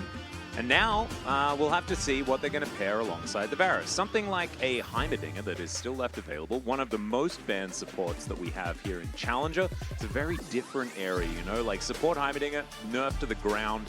It is somewhat still picked. Is Rakan Varus going to be picked up here? Makes me feel like it could be the on-hit Varus variety. I think it is going to be, but I thought if they were going to do that, they'd just pick Nautilus because press R on Zeri win game. Yeah. Now Nautilus is going to go over to D+, and they will be able to shut down this Rakan pretty well in lane. And also out of lane with Via Nautilus, Rakan is very vulnerable. I think if you're going to pick Rakan, you probably want to get some more information about what D+'s comp is first before you lock that one in, but that is what they've elected to do. Not my favorite. I would have liked, like you say, something like a pushing laner or a Nautilus, but not the Rakan, which is neither. I don't know whether this is a copy pasta or what, but like, man, that was rude. Weird. Anyway, DK, yeah, they're going to lock away the Nautilus, and I don't really like the Wukong and Rakan together. But yeah, it's is this actually like a copy pasta? Like a I'm not entirely sure. I don't want you guys to feel unwelcome, by the way. That's weird. Yeah, no. If that is actually how you're feeling, then we really apologize. Yeah, because that's not how it is. We even love Fast Turtle. Yeah, Fast Turtle's our bro, man. And actually, I love how like now Fast Turtle's like on our team. Yeah. Oh man, what? Oh, Chronicler got him, man. Yeah. Did Chronica boom him forever? I feel bad for him. Yeah. He just wanted to share his thoughts, but yeah. Well, Chronica said no, and that's the end of that. Yeah, so, well. Sorry if you felt unwelcome, but Chronica said you are unwelcome. Casper's got it though. He's like making sure that he lives on. All right, so let's go back to the draft a little bit here. As we do see the Malphite is banned, which I think is really important because there's a lot of follow-up CC for the Malphite engage onto the Zeri, and then there's the Rakan, there's Wukong, so smart ban, and getting rid of Feisty's Rise is always a safe thing to do because mid prio is going to be so critical in this game. It's like there's a wonderful, amazing, and lovely, and everyone's just adapted the copy faster. I like it. You guys are really lovely. Okay, so what have I missed? I've been paying attention to what's been going on in the chat here for a moment instead. So the Rise Malphite taken away here by DK. The Viger going to be locked in here. DK with a very comfortable team fighting composition, and KT, a lot of options here. Don't know about the Yasuo counterpick into Nah. This was a thing. Yeah, for a second I thought it was locked in. I was like, don't do that. I like this one a lot more. Yeah, this feels much stronger. And it's going to be Ahri. Yeah, it's going to be Ahri because they're like, all right, we're going to try to deal with this Veigar that's pretty immobile, and we're going to have the Vi to follow this up. So I think this game is straight up going to be about how well D+ can handle the pressure in the early game, and then can Rahel pop off on Zeri. The Ahri pick is strong in these mid-game skirmishes, and it's like, weirdly, in a lot of ways, when you look at Zeri, like, oh, it's a late-game comp because she's scaling and she's really busted, but sometimes you can actually have like kind of a mix where you have Ahri Vi so that you can win those skirmishes, so that Zeri gets kills early and actually comes online faster. And with the Nautilus pick that they have right now, this team fighting comp for D+ does extremely well in the late game, but also in the early game, actually. And we see Zeri, because she can chase so well and does so much damage in the early game too, sometimes you just get a Zeri moment early. I think that's what D+ are trying to fish for. I agree, and I actually think that the Ahri kind of serves so many purposes here, which is kind of crazy. We see it picked into the Viger just isolated in the 1v1, right? Like, this is something that has been quite popular, even though you'd think that, like, trapping the Fox inside the Event Horizon could be a good thing. In lane, Ahri does do very, very well. And now you compare it with the Vi. You can actually get to these mid-game team fights that DK are looking for very comfortably. Like, the cohesion in, it's a short-range comp, right? Going into both Jace and Varus, but if they ever find their targets, if they ever find that team fight, like, man, this composition works very, very well. Yeah. I think both of these comps are very good. I think KT is going to have a lot of early prio, and that's good because Wukong isn't going to be doing too much on his own for level 6, but it's all going to be about, for me, like, how well D+ team fight. Because I don't think they're going to fall apart early, and I think the early skirmishes, KT needs to be very wary of this. And the Rakan pick is really still the one that's sticking out like a sore thumb for me for KT, because I think it is going to be very difficult to execute on this pick in team fights. There's just so many threats. He's very squishy. It's going to be hard to clear vision if they lose mid-turret, for example. It's going to be a tough game for Wei, for sure. No, I agree. I think it could be difficult. If they do manage to find the angles, I can definitely see it for KT, but this isn't the same game that it was last time, and I am very happy to see it. Do you know what I really want to see? I want to see Fast Turtle's opinion on this one. So we'll give him some time to write down his thoughts as we get ready to do.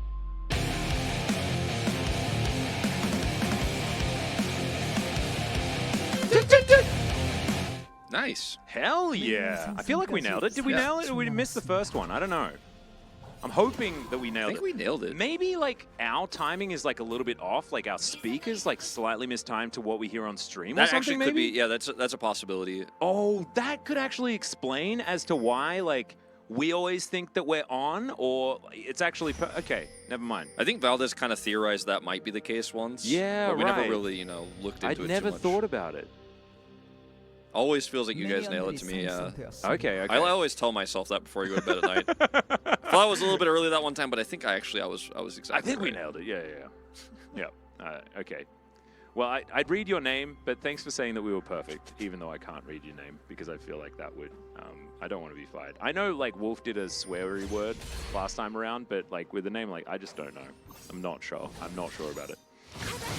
Okay, so, DK, trying to find that mid-game window, and KT just wanting to get some priority in these lanes and get these picks and poke working out for them.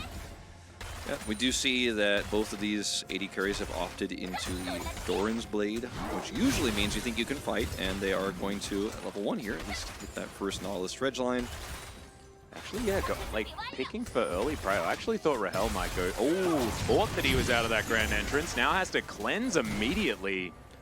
Does get rid of the ignite, so that is definitely important. It's wasn't like he was trying to cleanse a knockup. Yeah, it's a recon lane where you have Relic Shield and you can push the lane pretty well, and Comet is going to be really nice here too into what they're running. Even though it's like it's not a Zeri Lulu, having that Comet is still very nice for additional poke and extra damage. And I think we probably are going to see lethality out of hype because you really do need the lethal tempo if you're going to do anything else. And for Castle here, you're obviously building lethality too. I don't think it's going to be a Gore Drinker game. I really hope not. So yeah, you have a lot of poke, a lot of damage here in early and late game with KT's composition. So there's not a whole lot of setup for you in these fights. Like all you have is a Wukong. You're gonna have to rely on that. There's so many good ways to peel here as D+ and shut down that Wukong engage. So your poke needs to hit basically, because if it does not, you can't just be like, all right, well we'll just bolt on him. It's like not so much really actually. Yeah, and the hard engage is definitely just it's there for DK if they want to press their buttons. It's really good for them, yeah. And I think it does rely a little bit on Poolbay getting some advantages throughout this early to mid game.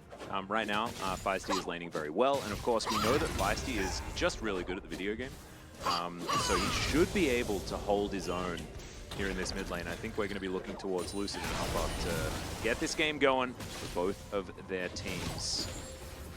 I am going to have to request that Fast Turtle 23 gets the VIP badge. Yeah, he's going to need that. Yeah, I think he needs that. In fact, can we just mod him? Maybe we could mod him. Yeah, maybe. I think that's the way. Because I just feel like that is such a beautiful turnaround. You know, like I think that's just the most heartwarming part of today. Dave has been asking me what the least not good Aussie beer is.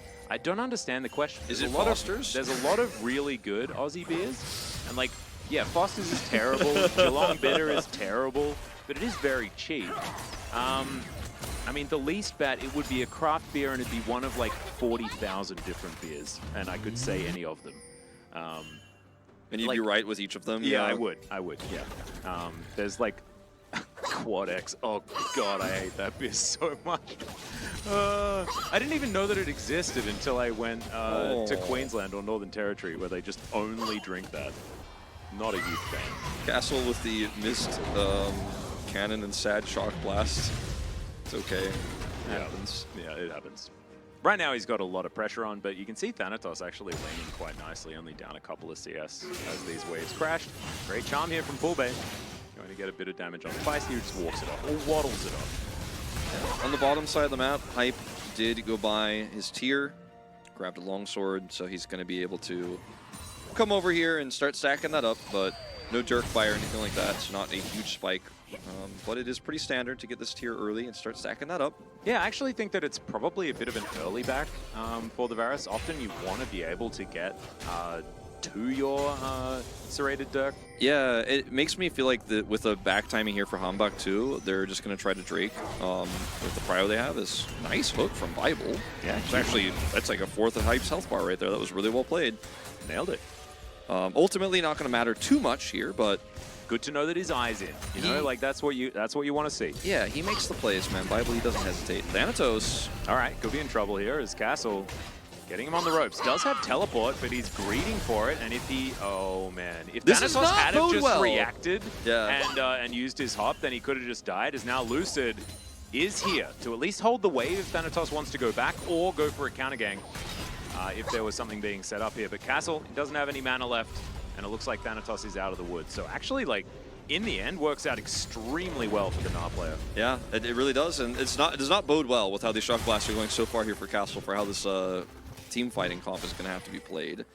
As you do have the pickaxe buy here for Castle as well. And This early game has been quite slow-paced, but neither of these team comps need to force anything early. Like the Varus into Zeri with a different support would be trying to get plate gold early, but with the Rakan, not so much. As here we go, Pull Bay. Yeah, just going to immediately cleanse. Does have the unsealed spellbook, so has access to that one. That's really important in this matchup because you don't want to build Merc traits on Ahri. You need to get the Lucidity boots, so having the cleanse here, but now doesn't have it, of course, so that is important to note. But was never really any danger there, as we are finally going to see the Drake start up, but actually by Lucid. Interestingly here, looking to try and clear this one out, avoids the Baleful Strike, and we'll be able to get back to lane. So far, Pull Bay has actually been just laning very, very well, but hasn't stopped Feisty from farming, right? Like, this is a pretty happy Fury Horn Viger, as there is enough. Nice little wallop there as well from Thanatos, but does run out of steam a little bit here as he runs out of buttons, and so therefore the trade's going to be relatively even, but still good to see that there is some fight in this Gnar. As Lucid's going to do it again, does spot that there is another control ward in this pit, but with the bottom lane entirely back to base, looks like D+ should be able to grab this first dragon. There's the Dirk buy for Hype. Unfortunately, not going to be able to use it right away here, and this is going to be D+ getting a really nice early Drake lead. It's Ocean Drake. We'll see what the second one ends up being, but this could be actually huge for them if they're able to stack 2 early with his Zeri composition. It's Cloud, so I mean, we're looking at probably a good Dragon Soul here, probably. Is it Year of the Ox Wolf? It could be. That might be why there is. Okay, that's a flash. Bible? Bible just gets in there. Oh no, and cease and desist is going to mean that the cage does nothing. First blood goes to Lucid. Oh, Bible, where have you been all year? Man, this is actually crazy how much of an impact he's making in these really important series suddenly. And it just makes you wonder, like, why was he benched for so long? And, like, Valdez and I were theorizing, okay, maybe he goes a little bit too hard sometimes, maybe he's a little bit too aggressive. And sometimes a play like this can backfire, but not today, and not on Tuesday either. No, so, it's not a Tuesday kind of play. No. That's absolutely true. Like, Definitely you're not going to mess that up on Tuesday. No, and, I mean, that's a huge win. Now D+ have the Drake early here picked up. They pick up an assist for their Ahri, you know, kill for Lucid. They're not going to be able to turn this into a Herald take, unfortunately, but it's about as good of an early game as you could hope for here. Plate goes to the Ether. So that's denied. Bad. We're going to check this out. This could not have been more awesome. And you feel safe as the Veigar because you have Event Horizon, but unfortunately the timing was just too lucky for Bible. He's able to get through, and he flashes. No, that's not luck. That's not luck. That is just pure god tier skill. I'm going to give it to him. If he Event Horizons at the beginning of the hook, then you're going to feel very safe, obviously, and he kind of waited there and didn't flash because he wanted to save it, and he loses his life for it. So very nicely played from Bible, very proactive. Yeah. It's beautifully done. And in the meantime, Rahel is just going even with the Lethality Varus on Zeri. So if you're a DK fan, you are just sitting pretty. You're just feeling good. 400 gold in the lead here for D+. And they just kind of want to get to like a mid to late, right? Like, it's not like a late game composition. And honestly, I feel like KT gets to a point where they can kind of outrange, make things difficult for DK. But if it's once again going to boil down to team fights, man, D+'s comp just does it really nicely, as now going for a bit of a pickup. Event Horizon going to get flashed. Pull Bay will survive for now, has to use everything. His ultimate, Spirit Rush, as well as his flash to get out of this. And Feisty going to be missed there by the charm, and so therefore will be all right. Yeah, he's going to be fine. There's going to be a back for Pull Bay, but he has teleport, so shouldn't be too impactful here at the end of the day. And the Iron Spike Whip coming through, it is going to be the Gore Drinker Jace, right? We saw the pickaxe earlier, and it told the story, but we are going to a mid-game now where the Jace isn't going to be as strong there. It still can do a lot of poke damage. Just because you don't go Eclipse doesn't mean you're not a threat, but you're less of a threat early. Yeah, and I don't really like it that much, to be totally honest with you, but it is going to be good for these brawls that we might find ourselves in when we get to third Drake, for example. It's going to be very nice for him to do some additional burst damage, especially in a cage. Like, it works really well with the Event Horizon because he wants to kind of get up in the thick of things and do a lot of damage and then survive with his Core Drinker when the engage comes through. But it's not really that type of comp. Like, it almost is, but it's not quite, you know? Like, I think KT's comp has somewhat of an identity issue here with how they're playing this Jace. Yeah, it's almost like it's It feels a little bit more reactionary, and of course, like, the one thing that feels really out of place to me is the Wukong. And the Rakan, I guess, to a lesser extent. Of course, Rakan does give you some ability to start fights if you want to, but with the Jace and with the Lethality Varus, like, I don't think you need Engage quite as much, because you do have that range advantage so much that you can just play footsies and kind of win the war of attrition that way. Yeah, imagine if they had a Karma in this comp too, and how much the movement speed could really help out, like disengaging, getting away from D+'s engage. Yeah, not to mention like the extra lane power. I kind of like that. That would have given them a lot more power, because right now it's Azeri who has a lead in the bot side that's picking up plate gold, you know, and this is problematic. Speaking of plate gold, we'll be a little bit going over to Feisty here, but look at this. I mean, Azeri into Varus getting this much power is just not how this is supposed to go. It's lethality Varus with Comet, and the Rakan offering nothing into the Nautilus. It was just the easiest pick of Bible's life to be like, all right, well, I guess we just win this. Yeah. And it makes my comp stronger. And now we can play Ahri, and it makes more sense, and everything works together. 3 plates here That's on the bottom crazy. side as well for Azeri. We are like a minute and a half away from these plates falling down, so an opportunity to possibly get down there and do a little bit more. Lucid just going to start off on his blue buff, as Poolbay moving over Vision, as Bible is going to come over. We'll see whether he actually gets the sweeper out and does spot that ward to get some vision down himself. But Humbok, he's level 8 now.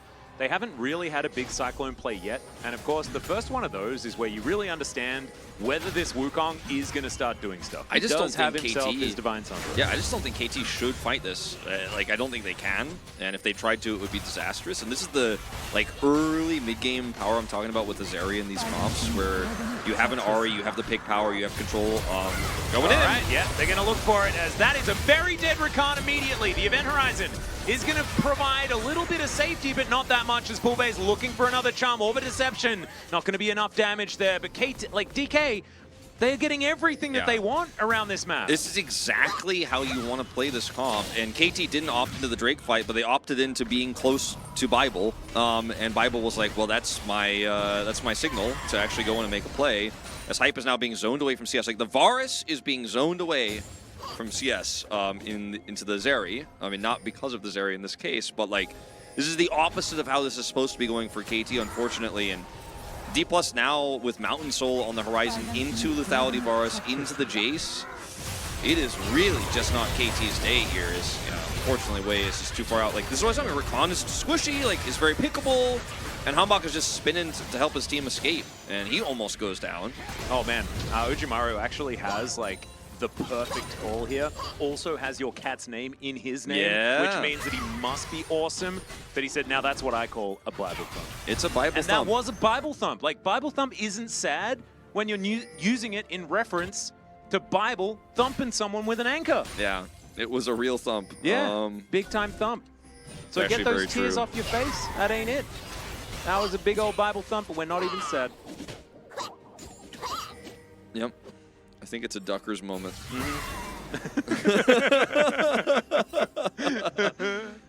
I just like to tell chat what to put in the chat, and it's gonna come, but it won't work.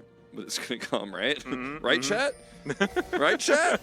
It's like not coming. Okay, there we go. Bible thump chills. Like, I love this. It's like, oh yeah, we're crying about how good it was. You know, that must be what it is. It all makes sense. It's DK looking for the second Rift Herald, as, okay, Castle, throwing some shock blasts around. Bible gets himself out of there, but he's relatively low. And KT, they are set up. The Phalanx put into position. Hype is going to move back towards Lucid is on a flank, too. They have ward coverage here, so he will be spotted. Yeah, looking for that angle. He can Vault Breaker over and then look for that cease and desist if they want to get into the backline. Castle kind of presenting himself as a target right now. The Shock Blast. This is exactly how KT want to be able to play this one out. But they will have to find an engage now. As there it is, the Grand Entrance comes forward. Decent Cyclone as Rahel is going to make it out, but now he can't be involved in this fight whatsoever. Feisty locks down Lucid. This is their team fight, and KT have come alive. And they have a lot of burst damage when the engage comes through. We talked about how they don't have a lot of it, but this is going to be just enough, and Rahel is essentially 100 to 0. He lives, but as you mentioned, he can't actually do anything in the fight because he's super low, and it's just an instant deletion of D+. And KT back on the board now in a big way. Gonna take out this mid turret as well now. And this is huge. And that was the way. That was what they needed. That Grand Entrance, absolutely fantastic. They'll utilize their Rift Herald immediately to take down the outer turret. And KT, let's have a look at this one more time. Yeah, like the Event Horizon setup here, you have the engage from Wei. It's so easy to then follow up with the Cyclone. And it doesn't always work this way, and I think if D+ are a little bit more aggressively positioned, then instead of trying to play for the flank, they probably shut this down, right? Or at least make it much more difficult to follow up. But they were just not in position because they were trying to set up the big flank play instead of actually looking for a straight-up 5v5 front to back. And they snap engage. Wei makes the play. Feisty's got the follow-up. And when you're in an Event Horizon and you're charmed and you're knocked up, like, it's just going to be a disaster for the AD carry who escapes but now has no flash. And KT, if they win this next team fight here, they're really going to start being a big threat in this game. Because right now I'm like, all right, you're back on the board. Like, this is definitely a winnable game for you. But if you win this one, it's like, all right, well, now you're massively ahead. Yeah, it was beautiful timing for KT as well. They just hit a couple of those item spikes, and when you have a Jace, and well, I mean, the Jace only had his Gore Drinker actually completed, and there wasn't actually a second item for Hype. So it actually gets better for KT for the next little while, which is a bit of a worry, to be honest, for DK, because they want to be hitting their stride with this composition, finding the Ahri and the Zeri angles. Not quite getting there just yet. Thanatos had that huge ult as well, just didn't quite work out. Yeah, I think Lucid needs to be more ready to just like walk with his team as a phalanx and ult the backline instead of trying to flank, because KT does have great single target damage as well, and if they find him on a flank, he's just going to be forced out of the fight. And I don't think he has to play for crazy flank angles. He could just play straight up for like, let's team fight. I click on the Varus, he dies, or they have to use their Cyclone and their Event Horizon defensively, and then we win the fight. But he wants to play flank games, and like it can work, obviously, but it's very risky. Thanatos doesn't have any Naba whatsoever. Bible going to move in here, does have Flash available. And Rahel off to the side. Poolbay's there with him. They look to engage onto Bible, and they just eliminate him. And goodbye. Everybody's flanking, so you just see a target. You're like, okay, well, these are just 5 fingers, not a fist, and I'm just going to peel them apart. Oh, the Everfrost does come forward. There's a lot of buttons now on cooldown as Thanatos on the flank angle. They do take down Lucid, but can Rahel use this extra space to get a win? And the answer's yes. They lock down 3 immediately. I love that from DK, identifying the use of buttons they can take advantage of. Oh, yeah, all those cooldowns are super long, and they obviously used some ultimates there, too, and then the re-engage from Thanatos is actually beautiful. So it looks doomed in this fight because you lose your support. Everybody's zoned out. Rahel and Poolbay are super far away, but they're able to chase through into this pit. And KT definitely eyes too big for their stomach here. Thanatos, perfect engage, man. And then the Zeri follow-up is there. You end up grabbing 2 additional kills. D+ playing it very well. This game is so close, actually. I mean, Thanatos is hitting like teamfight winning ultimates. In teamfights, they're not even winning. Yeah. Because he's like just been playing out of his mind. Also, I think as far as like into Jace that we've seen, Castle has been playing very well in lane, but Thanatos has been playing equally as well defensively throughout it, as Bible gives him the old thumbs up as he doesn't manage to steal away the Rift Scuttler. As Humbug going to move back towards his jungle here. Bible's emote game is strong. Oh, yeah. I love this player. I feel like we're going to be casting this player for years to come. I also love Wei as well. Actually, like as far as like the support matchup is concerned, like it's hard to do better than this, you know? I mean, Plan B, of course, would be better. I don't know why, and this is going to sound strange maybe, but I feel like Bible, it reminds me of like if Khan was a support player. Like his swagger, like the way he plays, like he emotes, like his like, facial expressions. He's like Lehens that has already done military service. Yeah. That's what it is. No, for sure.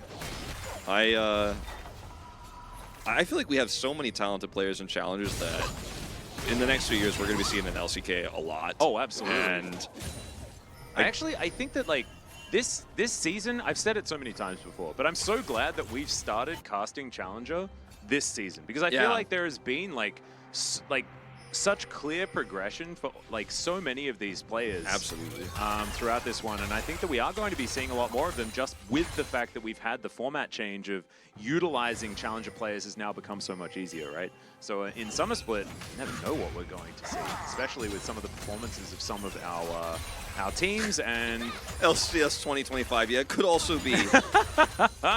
Oh, maybe no. I will not be casting them in years to come, but maybe other people will be casting them in years to come. But I hope a lot of these players end up in the LCK. Papa Smith going to be guest casting them after he brings them towards his team. Yeah, I can see that. I can see that happening. Maybe, you know, we'll see what's going on in the future, but it's a very close game. Like, this is one of the rare Challengers games that ends up being not a complete stomp.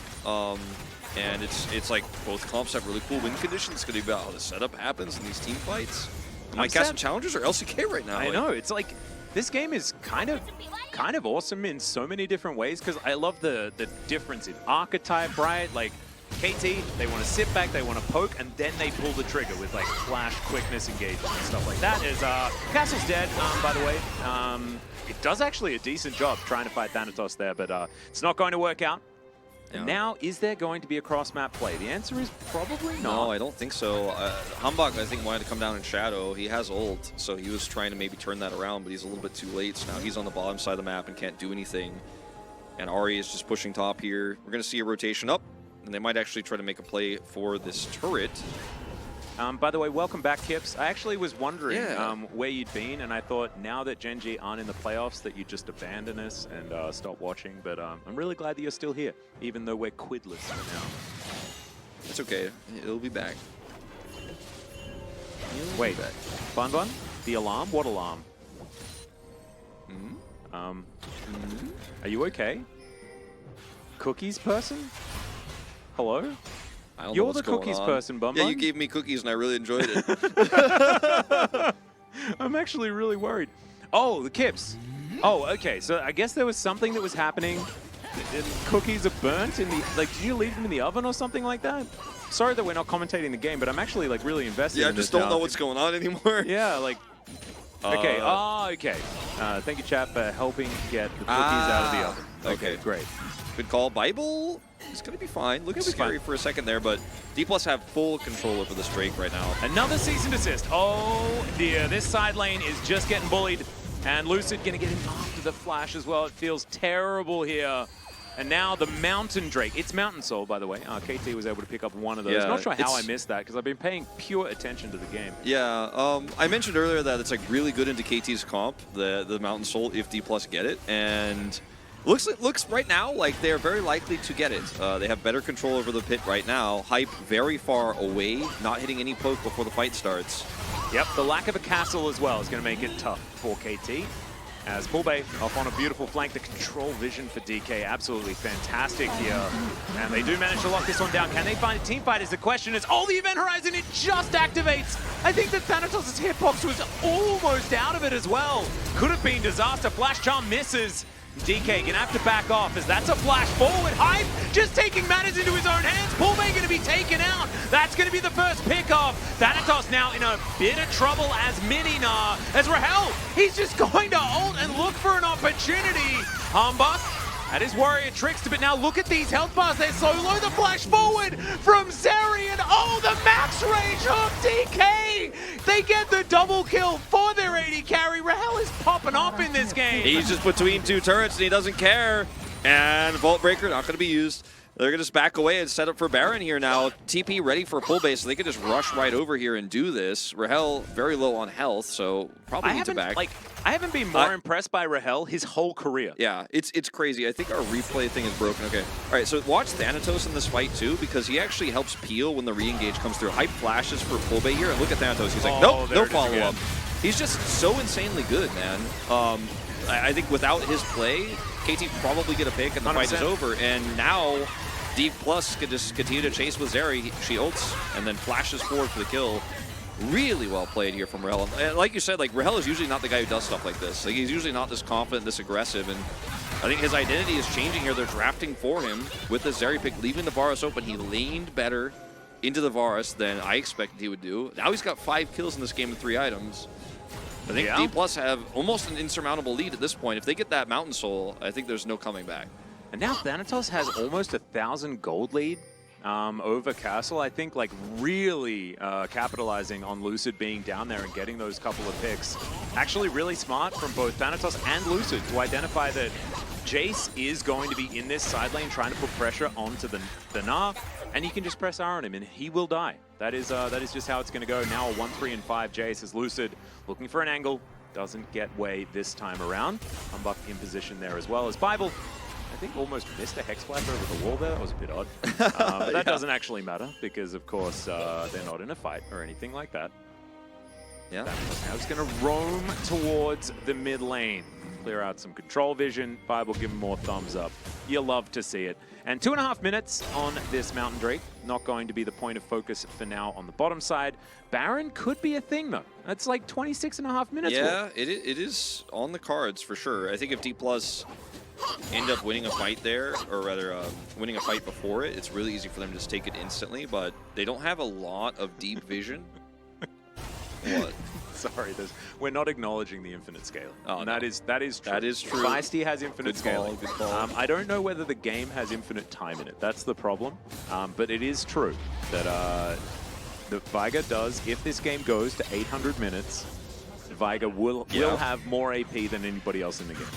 Also, like, the later the game goes, the Jace becomes a crazy threat, too. And, like, right now on 2 items and a Last Whisper, it's like, well, he's kind of a threat, but he doesn't have Eclipse. And this is problematic because KT need to hit poke. They need to actually be chipping away these health bars before D+'s engage comes through. Or threaten this Gnar somehow, who just has been such a problem, such a thorn in KT's side here. Speaking of KT, they are actually grouped on the top side of the map around this Baron, and getting some vision set up here means that D+ need to react quickly, or this Baron may just be swept out from under them. Could be. Thanatos has teleport available, and his Nabar is in a great spot, and they are going to start it. This is kind of scary. All right, the TP. Teleport is going to come forward. Thanatos, can he find yet another phenomenal ult to guarantee the POG? He's just going to walk in there. Gets the boomerang down, and KT are like, nope. That's a POG play for me, dog. That's the POG right there. Gets him off the Baron. Oh, baby. Walks at them, has his Gnar bar still perfectly set. Look at how menacing he is. This Gnar, so menacing right now. 40 seconds and that's Mountain Drake. Mountain Soul going over, probably, because KT are pushed off a Baron. They all have to reset now, which means that D+ can get additional vision. Lucid's going to see this ward and then clear it. The problem with Thanatos, though, is that in this game, he doesn't have infinite scaling. Yes. So I don't know what that's going to Always the mean issue. for his ability to get lots of stacks of health. As Should have this just game played goes on. Scion. Oh, wait. Banned KT with a big brain. I know. Actually, a huge brain. But still, I think I'm probably going to vote for Thanatos despite that. I'm ready to vote for him. All D+ have to do is cross the finish line and kill the Nexus. Yeah. No vision here for KT, by the way. So how do you hit poke if you can't see anybody? Well, Charm is going to connect. Really nicely done. Wei. Get out of there. Does have Battle Dance. A lot of ability to move. It's okay. Bit of a face check, but keeps himself hidden as he's dived over the wall. Thanatos always has his Nabar in the perfect position. And KT, you're going to have to try and fight for this one as Wei doesn't find it. The Grand Entrance kind of goes wide, and DK, they're going to be able to do exactly what they want this time around. Rahel, free hitting, Feisty trying to hit his buttons, but it's not going to work. KT just evaporate in the hands of DK, and look, the Drake going to be ignored as it looks like base destruction time for D+. Yep, and I think that is basically the game. I mean, there's not much else to say. It is very much D+ now in 100% complete control. The respawn timers here for KT are actually quite long. They might actually just be able to straight up end right now. They don't have a huge wave, but they're going to go for it, and that's a top vote for me, man. The angle is so good for Thanatos the entire game, and it's wild the ways in which KT still found some win conditions, but at the end of the day, D+ just played their team comp better. They knew exactly what they wanted to do, and KT just kind of put it all on another Wei engage. They're like, oh, Wei engage in a dream because it worked for us last time. This time it completely backfires, and I think not only did KT have a very weak draft that was really disjointed, they didn't play to their win conditions very well. They didn't itemize the Jace for poke. They didn't get vision early, and stuff like this, like, it's a Hail Mary play. You have the Cyclone, and then the miss here from Wei is massive. But Rahel has stopwatch, so like, you can't kill him. Rahel actually, like, that was incredibly high value, the stopwatch. Yeah. He avoided Cyclone taking the initial damage, and full health stopwatches, by the way, kind of awesome, because you come out of them and you have full health to work with, so you can use that in order to get out of everything. And man, he avoids the quickness with it because Wei couldn't actually get enough range on his Grand Entrance because KT had so much pressure on them. What I do want to say, though, is that I kind of liked KT's plan. We saw around the Herald that they played beautifully around that poke. They layered the poke in there, and then that hard engage happened when they found themselves with the advantage. Of course, Thanatos is too good at the video game, and so it didn't actually score them a victory, but I do want to say that, like, this best of 5 is just awesome, Wolf. It's just awesome. The gameplay on both sides is awesome. And it doesn't feel like either team is really, like, messing up. Like, I feel like a lot of our best of 5s have been some of these young players choking. And I think now that we're getting to the end of playoffs, like, the winner of this goes to the finals. We're towards the end, and it means that these players have already played through a bunch of the best of 5s. Some of the jitters are gone. You're not playing as nervously. But now KT need to get a reverse sweep, and we have seen that multiple times this tournament, so it could happen, but no. We have to go back to the graph that we saw at the very beginning, Wolf, and that is that DK are trending towards winning the first 3 games and losing the next 2. Yeah. But there are no next 2 if you win the first 3. There is no next 2, and or they might win their next 2 games in solo queue or something when they go home, or the next 2 scrims. But like that's where we're sitting at. Does Rahel rob Thanatos? Like, I think that's the only thing that could happen here is like if it's not Thanatos who gets POG, like Rahel robs him. Bible also played very well, so there could be some. No, there is absolutely no way that it's not Thanatos. I agree with you, but I'm like, is there any robbing potentially that could occur? Ooh, I mean, Rahel did play one of his best games. So, like, if you're thinking about, like, relative to the skill level expected out of these players, honestly, like, it would be fine to give it to Rahel, but, like, if it's not Thanatos, and here he is. So, like, it is the correct POG not robbed, but, champ. like, we could explain it in some way that would still make us feel sad. Not robbed. I thought his performance was amazing. And you mentioned his Narbor was perfectly set up every single time. If we see him playing, like, I think that if you plug and play Thanatos into the LCK, he's a top 5 top laner. Yeah, straight up. It's actually kind of crazy. He probably looks better, actually, with, like, an LCK caliber team around him. Not to say that like, D+ isn't, because they kind of are LCK caliber, but... I have had some information though, because I was talking at the beginning of the LCK season to some people on DK, and apparently like they do like scrims inside the team, and I'm pretty sure Canada's kind of okay based on what I heard about the results. But Thanatos is just getting better and better and better, and man, this game especially, like, sometimes you just have DK games like this where they just play to their win conditions in this gorgeous way. And it just looks great and feels great, you know? Like, you get your analysis out there, and you're like, this is how they should play it. And then DK's like, yes, by the way, we will perfectly execute on all of these things that you talk about. Our win conditions are thus, and therefore... The fact that they won the first game, when it looked like impossible to do so, and how they did all of the team fights perfectly, exactly how their comp needs to work, just, again, reminds me of, like, old Damwon. Like, I'm like, wow, this team will just be like, oh, we missed our win condition. But actually, if we do everything perfectly right, we still win. Yeah. It's just, it's beautiful to see. It's great to watch, but it is time for us to go to a short break. When we come back, we'll see whether KT can bring us to Silver Scrapes. Woo!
Welcome back, everyone, to LCK Challenger 2023 Spring. I'm Atlas, this is Wolf, and we're up to game number 3.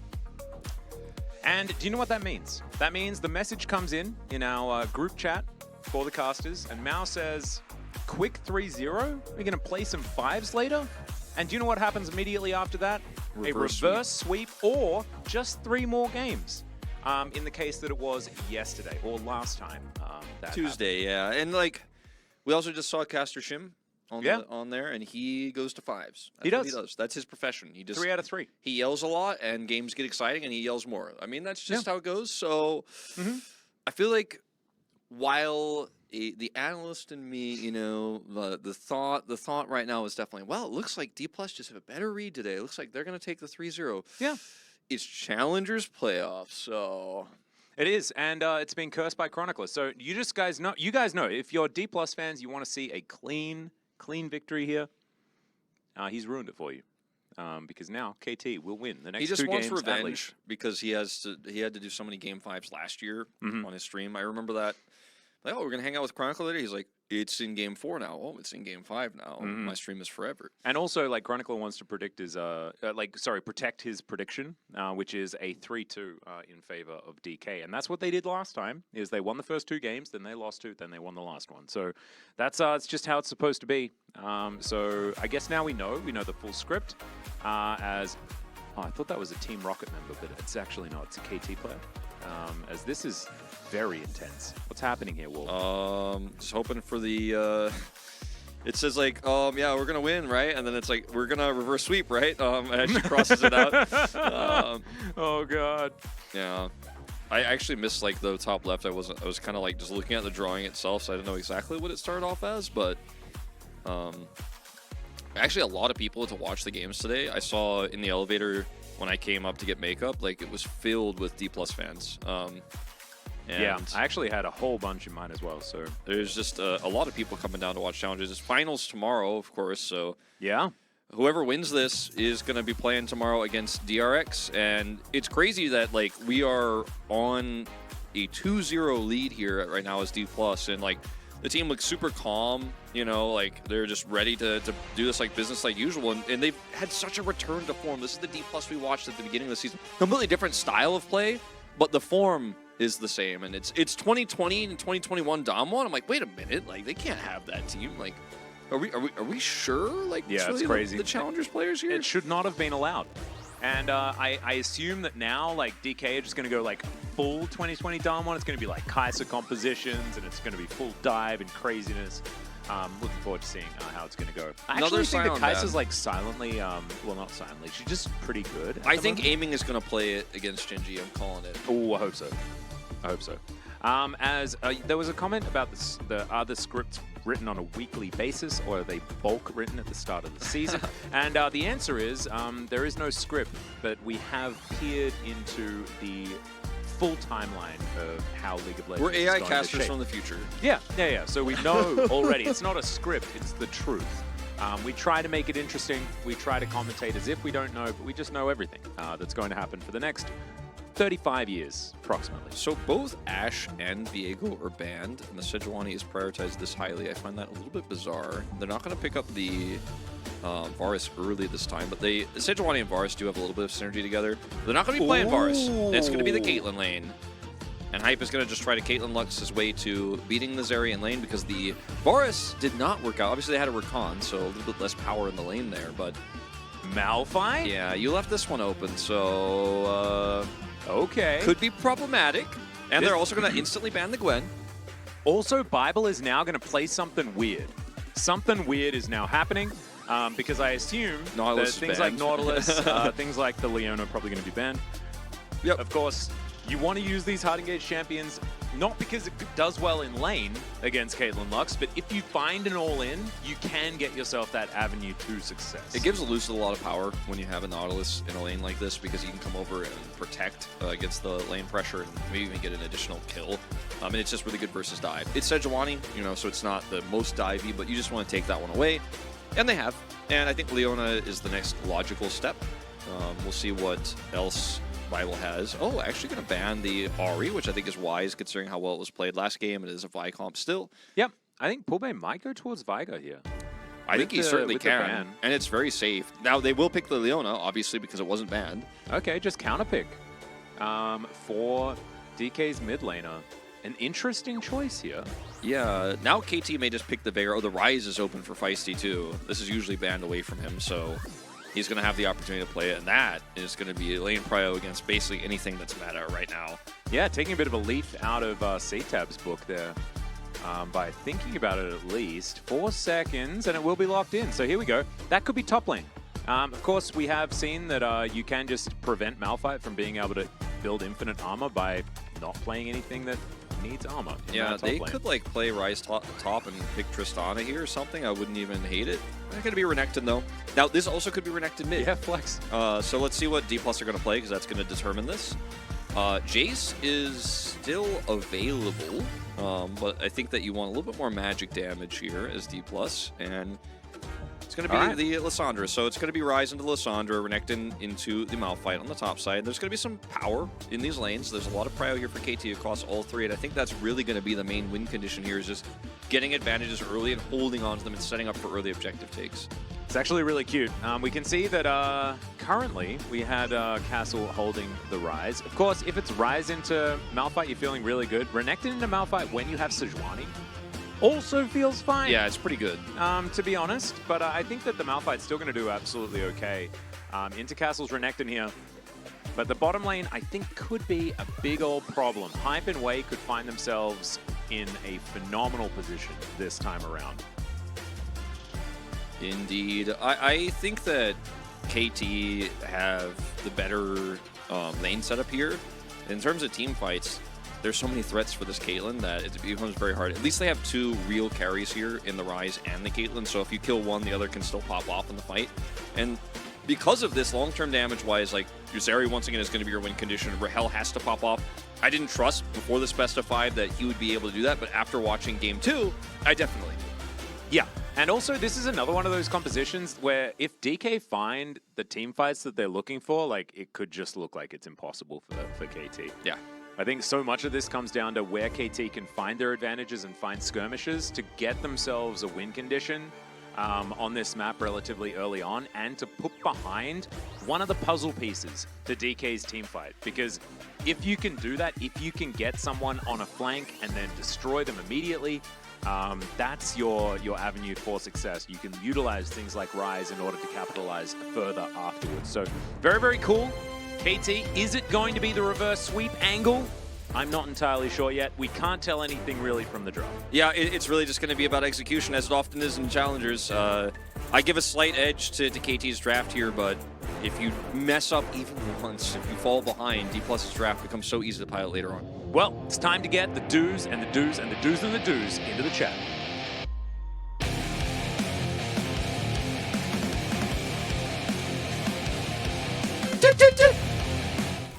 Perfect. Oh, we're killing it. Even the PD getting in on that. Yeah, PD getting in on it. Managed to get all the do's out in time. Love to see it. Absolutely beautifully timed. Everything's fantastic. We have an amazing team here at WDG. You know, they take care of us. You know, they make sure we have a great meal, sometimes 2 meals. Yeah. Almost 3 best of 3 days.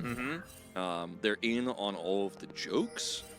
Yundo is observing and listening to us as well, so sometimes we can actually influence the observing, which is very rare on a Korean show. Yeah, we get the information as well if we need it, and it's provided in Twitch chat as well, and so you guys get the information too. Chat is also a part of the show, in my opinion. I think they're working on the show with us. They casted a team fight here in Challenger. That happened. It was great. It was beautiful. I loved it. Everything about it was just the best.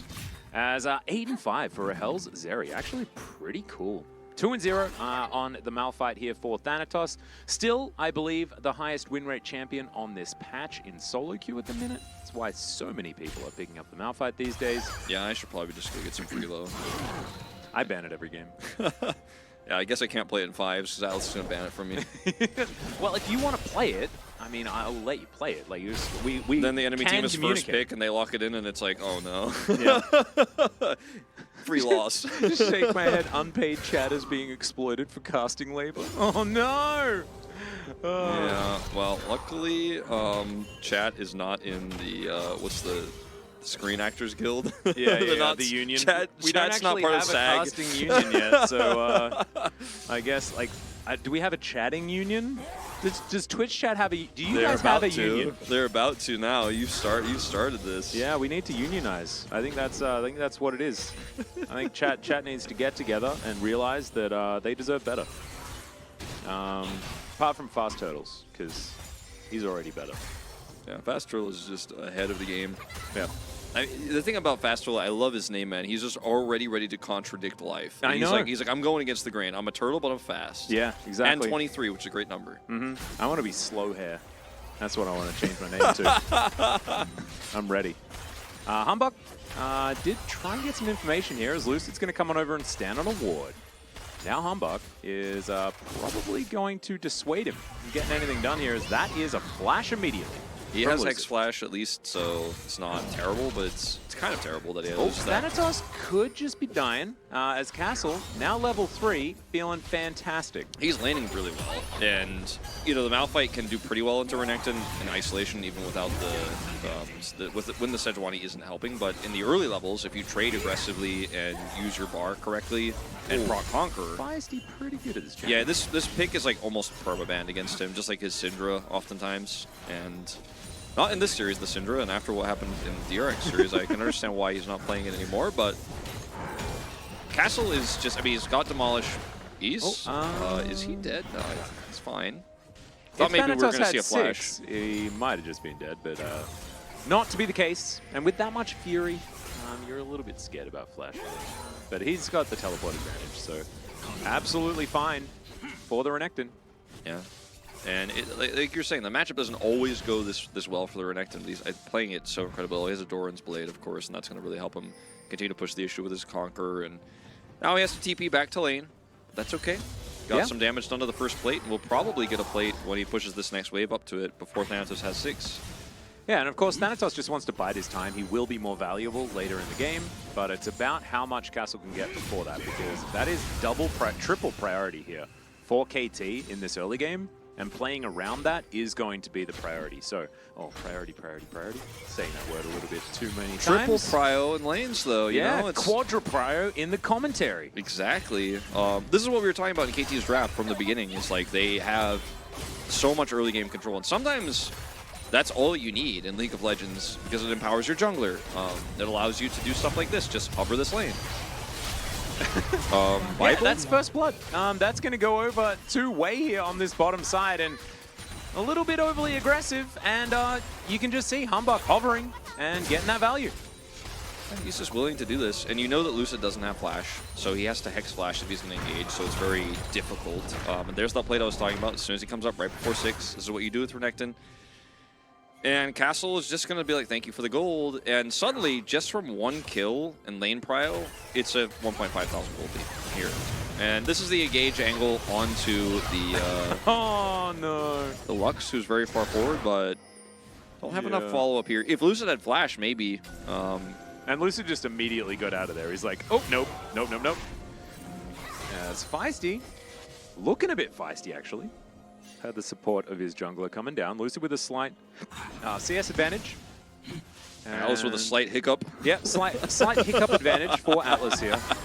There was also an amazing comment in chat, which is why I was a bit distracted when that First Blood was coming in, because Live Laugh Lowry is like, Atlas is now slow hair, a reference to the consequences of shaving his head this time last year. Well, his hair comes back really fast. Thanatos 6. This is what we were talking about, is the level 6. Wait! Castle could turn it. No mana? The Dominus, who has the buttons. There's the flash. The flash immediately afterwards is in goes Lucid, and will be able to lock down First Blood for the Malphite, but man, that was close. That was actually insanely close. I think Castle played that so well and kind of baited Thanatos. Thanatos had super low mana. I think he probably still barely gets the kill even without Lucid's help, but was very close. And with Conqueror proccing, you know, there was a world where if a few autos were canceled for Thanatos, Castle actually gets the kill. We're going to go instantly right back into this. Did I say First Blood also? Because my brain I don't know if you did, but maybe you did. Second Blood. Second Blood. That's what I meant. First Blood for D+. And yeah, double flash here, really well played. The dodge from Castle as well is sick, but not enough, unfortunately. Yeah, incredible stuff. So, 1 for 1 as far as those kills are concerned, but Humbug going to be able to start off this Drake. And you can see the money well and truly in favor of KT because they have controlled this bottom lane so extraordinarily hard. And Hype and Wei, they are the win conditions, right? I think that like you're going to have to kill Castle a few more times before you're feeling comfortable as D+. And, I mean, the objective setup here, the objective setup here for KT is really good in this early game. Like, obviously, they're going to get this first Drake because they have Cryo. But the subsequent Drakes, even if they're a little bit out of position, they have Roamorph, you know, they have Lux, so they can engage from so far away. As they're just going to look to potentially set up a dive here. I do not advise it against the Leona. True, but with 4 people, you maybe could just kill everyone. But Poolbay was rotating down, so KT not going to look for that one. That I agree with. If there's a Lissandra there, definitely things are going to be not so good. Yeah. I think they're wise to think better of it. Just take the advantages they have and continue to try to push them further. Thanatos about to have his ult back, and Castle is going to respect it. That is a flash cease and desist. All right, well, they're looking for it. Wei going to find himself a Q, but it's not going to stop it as Rahel is going to pick up his first kill. Now Wei with no... Oh, he does have flash still available. And so he should be all right as D+ get themselves some prio finally. And that's the kind of thing that you didn't have last time. Like, Lucid didn't have flash because he used it to escape. And this time he does, and here we go again. Oh dear. Does have Bramble Vest and the Balmy Cinder completed. So Thanatos is just chilling at this point in time. All he has to do is walk away, and they're going to turn this into a Herald, though. So unfortunately for Thanatos, he is going to be the loser of this at the end of the day. Did ult, I believe off screen. Yeah. And so that's how this all sort of occurred. Yeah, that's our observers saw it on the mini-map and then jumped over there, and then it was Castle matching the ultimate, and then he walked away. Herald does go over. And this is what I was talking about on the top side. Like, Castle knew the ult was coming back up, so was playing really respectively and defensively. We weren't watching it because we were watching what happened bottom side, which was the flash ult from Lucid. Hype's going to hold this wave over here, which is really annoying for Rahel. It's so risky for him to come over here. Lucid is trying to get some information about whether Hambak is here or not, because he's like, okay, they're holding the wave under turret. I need to come over here to make sure that my Zeri can farm. Poolbay's coming down. They're actually maybe going to set up a dive here. Lucid's ult is not back up yet, but it will be soon. Yeah, Bible doesn't have Solar Flare just yet either. Yeah, I think this is probably not the timing. They were thinking about it, but they're like, oh, we can't do this yet. Yeah, not quite. So, some chickens going to be consumed by the Sejuani. Now, Hambak considering a Rift Herald drop here in this mid lane. They are very long way away from this second dragon. Going to the Hex deck variety as well. We'll see exactly what our soul is going to be after this. Not going to be a Cloud Soul. Very upset about that personally, but I imagine a lot of people aren't. I'm feeling it's going to be Infernal. Yeah, I feel like it's going to be Infernal. If it's Mountain, it's like Malphite's. Yeah. If it's Chemtech though, everyone's going to be like, I don't care. Yeah, aggressively not caring about dragons. That's what we're all about. As Castle picks up the whole wave, we'll be able to vacate. As they put down the Rift Herald on this bottom side, they should be able to guarantee this turret. And with so many people down here, they will be able to get it. So there we go, KT, first brick. And the advantage continuing to go forward. That is a decently high value cleanse there from Rahel. Solar Flare stops the wall. That wall not going anywhere. And now Wei is going to be ulted on. And Lucid still just looking for more. They knew that Wei was dead. And so Wei does nothing to move away. Makes sure that the rest of his team can get out. Yeah, Wei did flash, unfortunately, but you know, still doing his job, doing his job the best way he can to try to save his team there. And his best job. Yeah, doing a great job. Yeah, job. His job. Yeah, he jobbed quite well, I would say. And you know, there are some ways that D+ can come back in this game because they are ahead in kills. Zeri has 2 kills, which is really important because she's picked up all of the money from these exchanges. As Rahel's cleanse here is beautiful. He's just having a great series. And they have the follow-up here because Lucid is in range of Wei, who's kind of trolled by the husk of the turret. Can't get out. And that's another kill for Rahel. So yeah, you're down on gold because of the prio, because of the turret going down. Plates for a Renekton, but it's a Renekton, right? And the threats for Hype are still there, and they are going to be very difficult to deal with in team fights. So D+ if they equalize Drakes here and make it a 1-1 Drake game, they're feeling really good about their chances of coming back later on. Oh, they really are. Bible also in position here to look for KT. Thanatos moving in, Lucid over the wall. Pullbait not going to get in range of that Frozen Tomb. Castle, though, does have Demolish and also has some free time with this inner turret. And Way's also going to be able to zone them out from this outer and mid as well. So DK kind of out of position here. And Castle's just continuing to take everything away. They're trying to use the lane swap to get Zeri some extra gold top and maybe get her some plates. And Castle just realizes this so quickly and pushes extremely hard. And then now they have Cryo for Drake. So KT really just out macroing. And like, yeah, you're going to get some plates to Zeri here. That's your prize, but it is, unfortunately, not as valuable as what D+ are going to lose here in the second Drake. We'll find out what soul it is, because that may also be, like, not that important too. But true.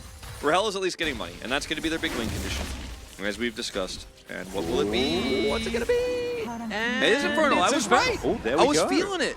He Sometimes felt you the just fire know. in his waters. After I like you it. cast enough Korean League of Legends, sometimes you could just know what Drake it's going to be. You can feel super the dragon. Strange. Nobody knows more than you. Like, I'm still catching up to your Drake awareness, but... No, the waters are starting to get there, Wolf, and I appreciate it. He knew. And we haven't had one Chemtech Drake today? Kind of nutty. Like, I assume, like, Orcs is actually just, like, kind of complaining about solo queue right now instead of watching, and that might be a good thing. As Feisty gonna get ulted on here on this top side. That is a lot of CC. I think Pullbase still had Circle of Frost, by the way, so he was gonna not move for about 15 seconds. And Solar Flare going to come forward. He nails that one. Unstoppable force, and Hype was here 1 second and gone the next. That's another kill to Rahel. Killing spree for the Zeri. And DK just come alive. Lucid's gonna find yet another one, and look at all this CC.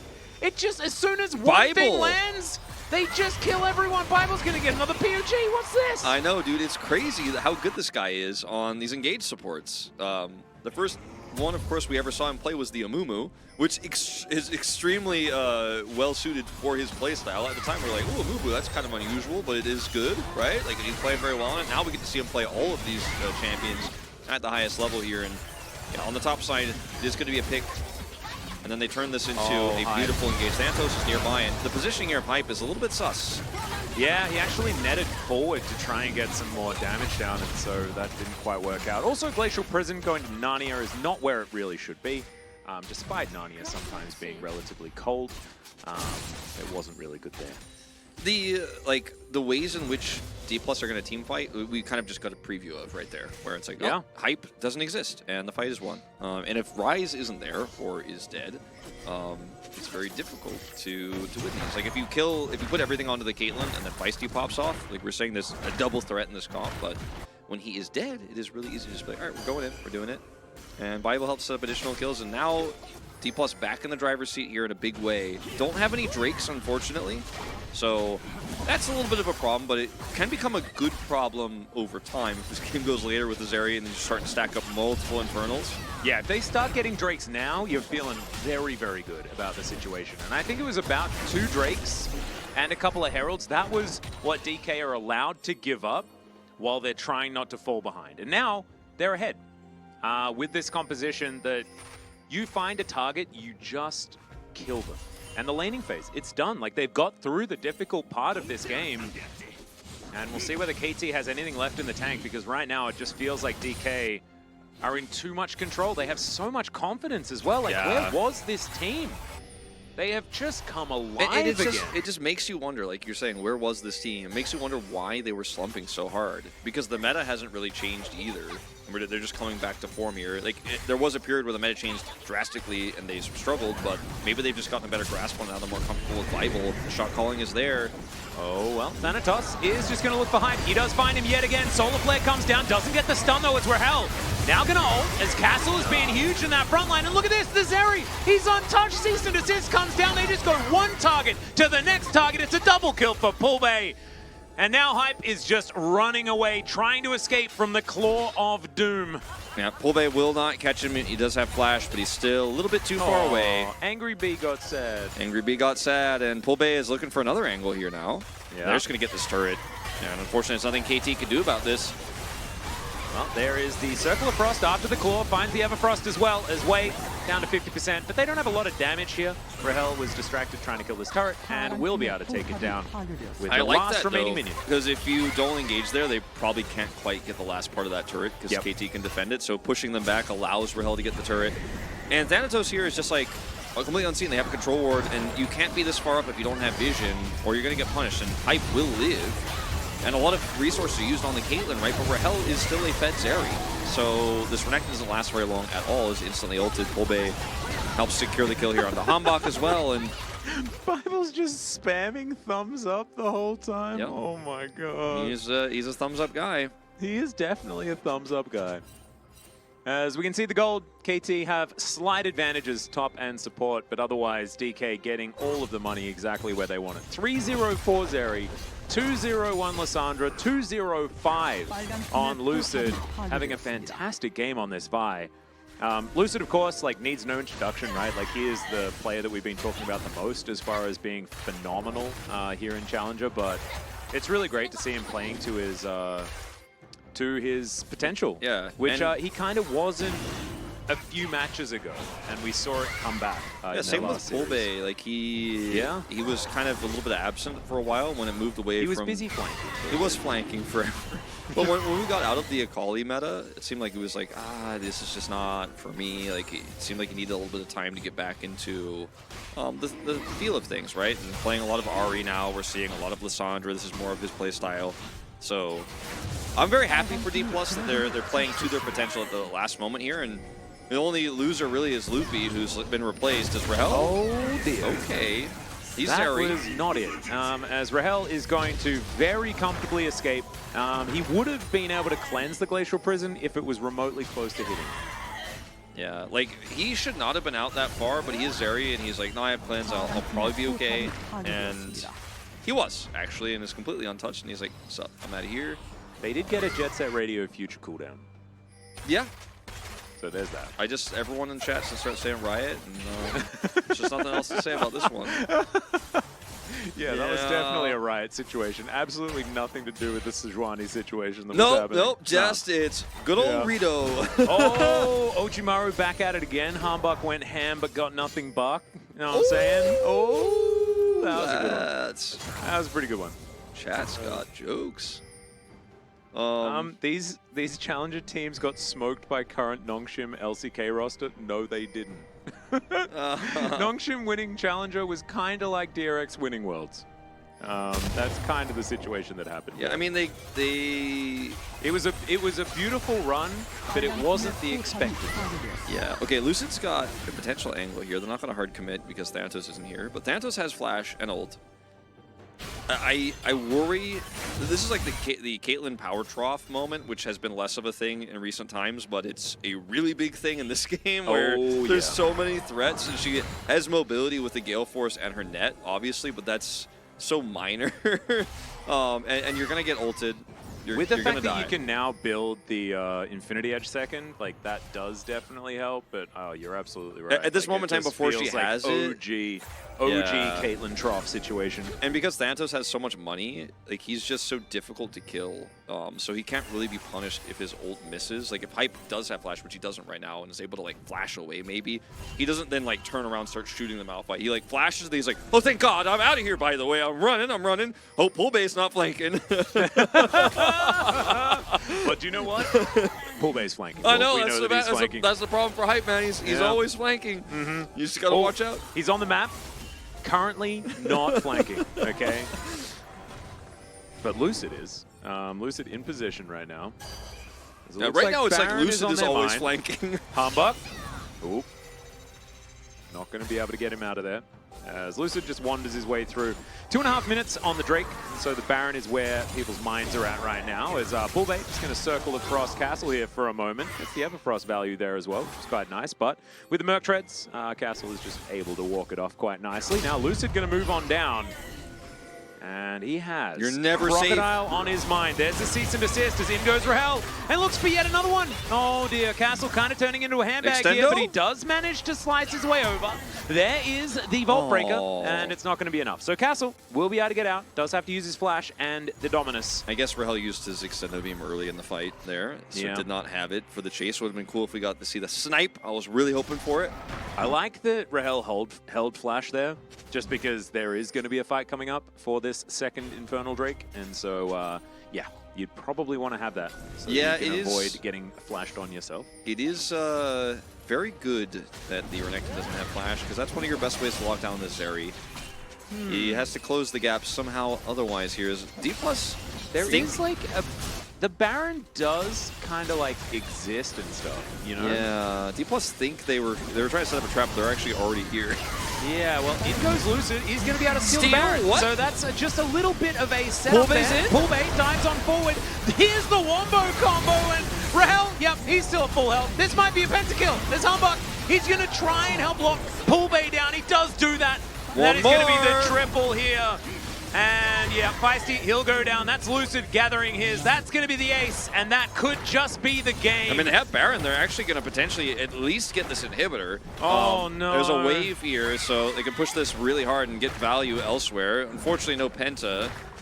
This is like one of those sad things, though, Wolf, right? Like the desperation on KT, the fact that Lucid gets into that pit, and KT just panicked, man. It's like, the frustrating thing about this is D+ messed up, and they were trying to set up a trap on the control ward at the River Brush, and they were like, oh, they're going to try to go do a Hail Mary Baron play. KT's already there. They realized it last pulse per second, and if KT had just been more diligent with their vision and been slow and safe and don't make this a flip, like, there's a ward here, so you know that he could come in. And this is just a huge miss, way too early. Yeah, down to 300 there as they were trying to coordinate it first together, and it did not quite work. And also, unfortunately for KT, like, if they scout this, which they did, they're going to be able to win this team fight probably every time because you're all in a Baron pit. So that's where Malphite and the Lissandra love to fight you and engage on you and trap you and catch you out. So it was a desperation play, but it feels bad that the series is probably going to end now because of this play failing. And if you get the Baron, you probably still lose the team fight. You still lose everybody, but at least you get the Baron money, and maybe someone survives with Baron buff, and you actually get to do something on the map. But now it's like D+ get all the kill gold, and the Baron gold, and the Baron buff to push these minions across. They weren't able to get the inhibitor, actually, with those respawn timers being so low at this point, but they have so much map control. Now what are we going to predict for the final, man? With, like, DK picking at, like, grabbing a 3-0 against KT, a team that were able to beat them last time around. Like, how much of a level up has happened? Is DRX going to be enough to stand up to this team? It's going to be an exciting finals for sure. Yeah. And I didn't think it was necessarily going to be because DRX seems so much better than everybody, but now with the resurgence, and they've also like had to get some reverse sweeps, right? Like, it hasn't been like the DRX of old.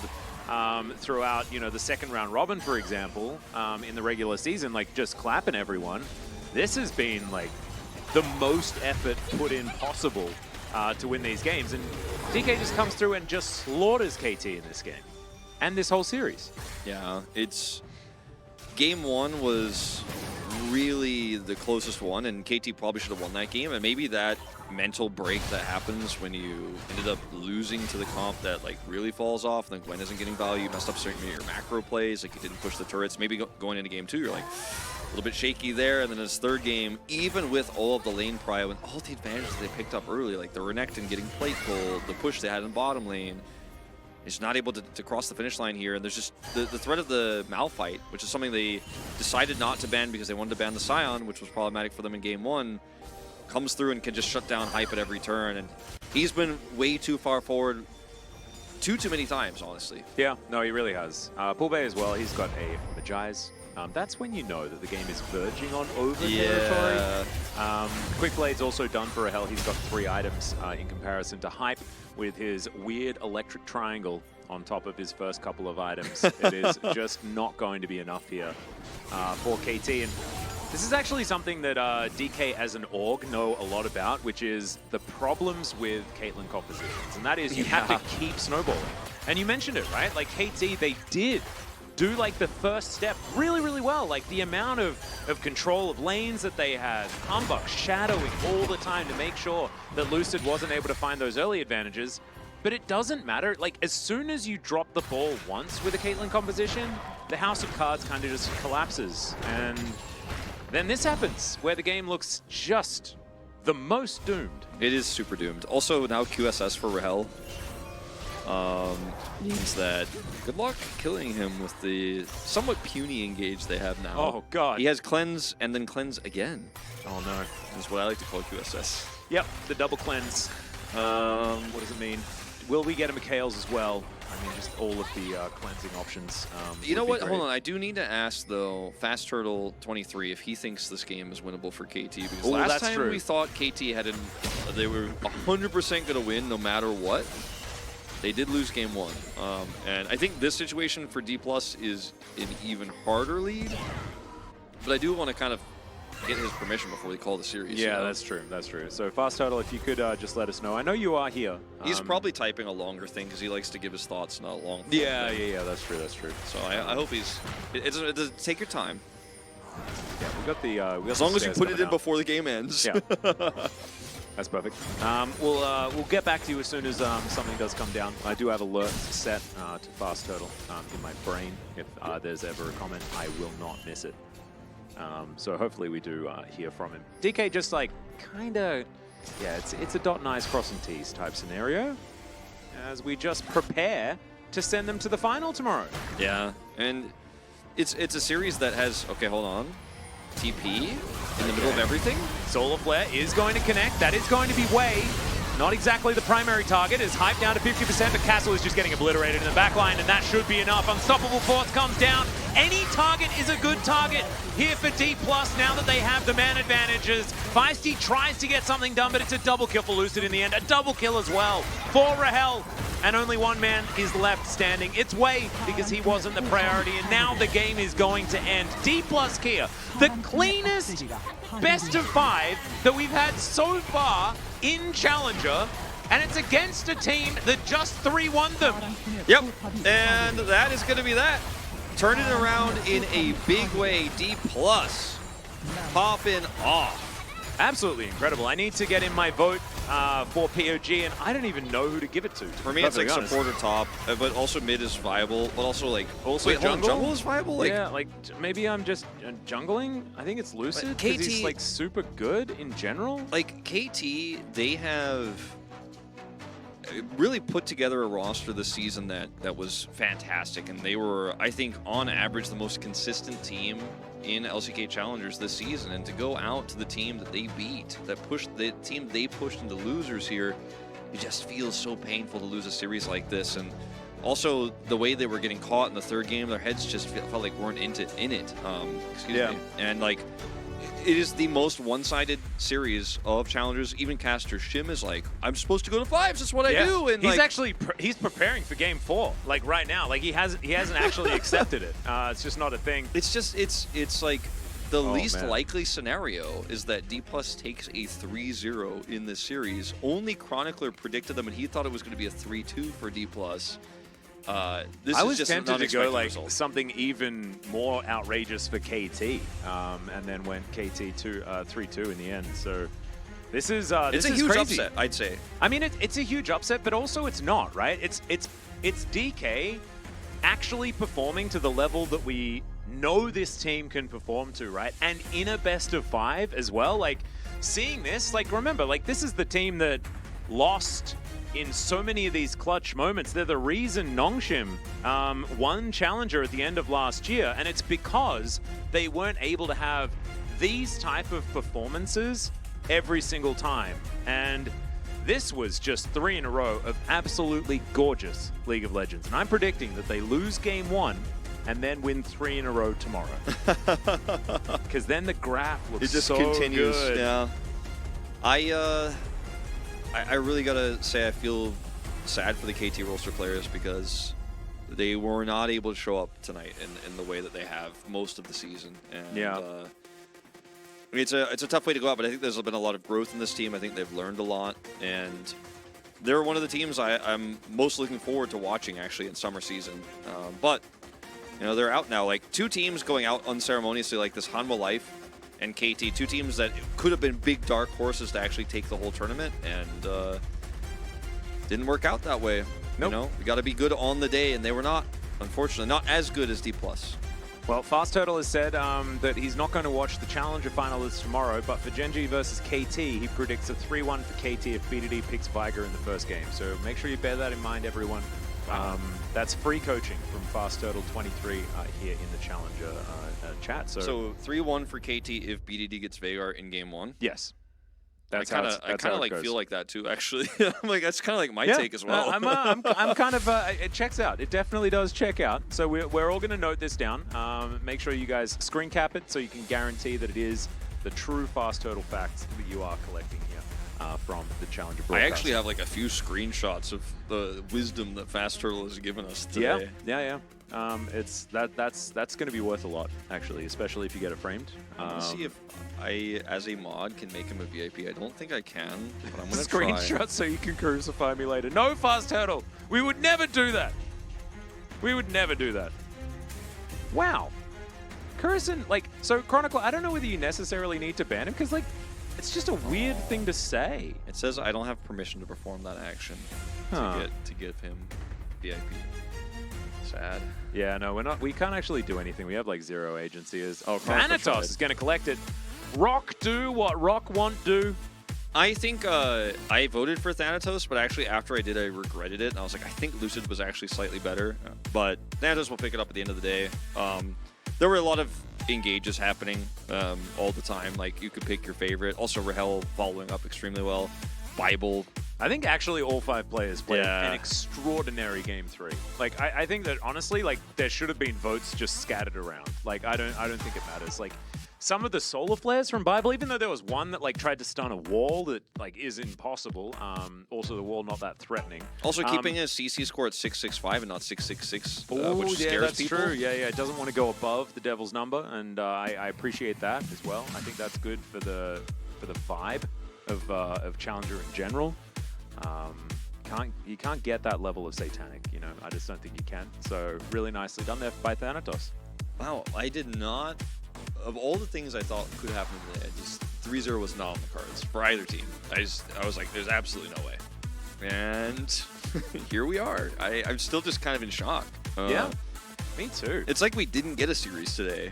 Well, we sort of didn't, but we also did. Like, there are a lot of things that KT did that were actually really good, but unfortunately, I think that the way I see it, in Challenger, if you have all of the teams playing only purely at their best possible, D+ wins every single game. Yeah, I agree. If there's no variance. Yeah, absolutely. I completely agree. And I think it's such a scary thing to do, but I kind of want to pred them for finals. Like, I'm going to, 100%. After this, no chance I'm not predicting D+ for the next series. It's just like some of the play we saw from them today is like the cleanest League of Legends we've seen in Challengers. It feels like. It's so funny because it's a bookend as well. Because that's what we saw in their very first game of Challenger this year was probably one of the greatest games in Challenger. So far. I think KT's best game was game 2. Like, they looked the best in game 2. They unfortunately fell behind and weren't able to win it, but I think game 1 as well. Like, I liked their draft response to the slightly cheesy T1-esque draft that DK went for. The play towards the end of the game wasn't great, but I think the game plan at the beginning was fantastic. But I think losing that game threw them off a lot because they were like, we thought we had the answer. Why are we 0-1? Yeah. And then that can creep into the back of your mind and be a bit of a problem here. So unfortunate for KT that they weren't able to bounce back. Yeah, it does feel like that got into their head a little bit. But that, we obviously going to have our little Challengers Corner thing that I don't know. The C4? Yeah, what does it stand for? We're going to blow it up. The Challenger, the chat caster's community corner. Okay. Something like that. It's in some order like that. I think Chronicler knows, but I don't know whether he's still watching. We do a little bit of that, but it is the Quad C or the C4. Yeah, it's explosive. It is. It is. That joke has probably been made before. Yeah. Casters chat community. Danger. You can lose a hand. See, and you get it back again, but you can. So it's very dangerous. That's why you don't play with C4. Oh my God, it's pulling me in. Yeah. Ah, Alice! Yeah. Tasteless! Tasteless! That is actually a memory of my first time in Korea about 6 years ago.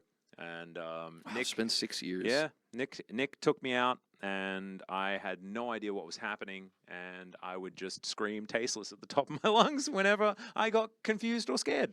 That's actually a fact. Yeah. And now I kind of it's just kind say of a it every meme. time. It's Yeah. a kind of a meme in Korea, actually. We do it. We usually yell tasteless when he's not here. Weirdly. Yeah, it does. Like he's actually not happen. watching right now. He has no idea that we're doing this, and he will never know either. And we won't tell him. We We're could just just gonna yell send his him. We name. could send him a clip. We just send him a clip and just just let him know, like, hey, Nick, you were on the Challenger broadcast, by the way. Just to let you know. I wonder if he's streaming right now. We could send He you might guys be. there. Imagine that. We could like raid Tasteless from the Challenger chat. But no, I don't we think can't he's do streaming it. right now. He's not. You guys Feels can check his bad. channel out, Tasteless TV. Yeah, Tasteless TV. He's gonna be like, I got all these weird followers in the middle of the night. That's strange. He's got some of the best StarCraft 1 content after Artosis, or with Artosis, because half of his stream is Artosis as well. Yeah, half of his stream is Artosis getting mad at people. Yeah, I think great. every alert that he has is just Artosis getting mad. And it's Dan's birthday today. That's right. Holy crap! That's wow, right. there we I go. saw that on Twitter. Yeah, happy birthday to Happy Artosis. birthday to Artosis, one of the OGs. He's probably 27 now, something like that. I think 16. Yeah, 16. Wow, 4 kids at 16. It's impressive. It's 7:30, and I'm about to go home. I don't know what it means. Whoa. Like, it's probably dark by now. I But, assume so, but like that's too early. Maybe we can convince them to just like play a VOD of like something else, and we could just sit here. Like, is the LPL on? We could co-stream the LPL. I wonder Bible is already in talks with Kespa. He's like, let's make it a best of 7. Let's actually change the rules. Bible's like, I want to beat him a 4th time. Hey, actually, if it was a best of 7, KT would win. Right? Bigger reverse sweep, yeah. Wait, actually, no, because it's like, hang on, how does it go? There's like win, win, win, loss, loss, win, win, win for D plus, right? That's how the order goes. So Maybe unfortunately, it's not actually going to lead. But to it would have been a victory. series. Yeah, it would have. We would have got there. Now we'll never know We'll until never know. we get to tomorrow's match, which needs to begin. Remember, guys, it needs to begin with DRX winning game 1. And then D plus wins the remaining 3, and we get that order. That's what I'm going to pred. 3-1 D plus. Yep, has to That's be. my pred. Guess I'm a Atlas 3-1 can go Andy. for his night stroll. Yes, I can. This time I can. Yeah? If it's not raining. It was kind of raining this morning. I'll check Not and really. see if my phone says it's raining or not. Yeah, my watch It's might been have. rainy. I didn't drive to work today. It's cloudy. Mine says rain, Oh. That's not so good. but Subpar. yeah. Mm. But it looks like it's only raining for the next 30 minutes or so, and then it will be just not Hey, raining for the rest of the night. there you go. It's about 30 minutes for me to get home. Glorious. It's We going may to have be an a angle. little bit chilly too this next week. What's up with this weather, man? 32? What? No. It's chilly this week. Ah, yeah. It's like I don't know. It's 14 is the high tomorrow, even You though it's know, sunny. also giving us all the information, also confirming that it's still raining. So there we go. Unlucky. But only for like 30 more minutes, which it feels like we're probably going to get through, considering this is our little long 4C into changing, getting makeup off, and Yeah, getting yeah, that yeah. extra slice of pizza. So maybe Yeah. we'll make it to no rain when I'm going to get a taxi today because I didn't drive. Ooh. Okay, Wolf, this one's for you. Casters, do you think that this was Pool Bay's grand plan because he successfully flanked my the grand God. finals by going through lower bracket? Until he shows up tomorrow, walks out on the stage, he's still flanking. Yeah, I think so. Oh my I like goodness. that. I like that. And That's I a agree, good- guys. I'm sorry. Like, yes, I do love cloudy weather. It's just whether or not it's raining. The rain, I think it has not rained for a long time in Korea, actually. So, like, we needed the rain. It's also going to clear out the air. So tomorrow, when it's sunny, it's going to be, like, a little bit cold for some reason, but also, like, very clear. Yeah, it was like, it's been dusty the last It's few been days. kind of nasty. I keep like opening the windows to get fresh air because it's been winter and so we haven't had the windows open at all. And my fiance's just like, stop opening the windows. The air quality's terrible. What My are you wife doing? is the same. Like, please don't open that. Why and are then you I'll- opening that? And I'll accidentally like leave it open, like cracked open, and I'll go to work and then she'll come home and I'll get the message when she gets home and I'm like, oh no, I've done it again. Yeah, my computer Disaster.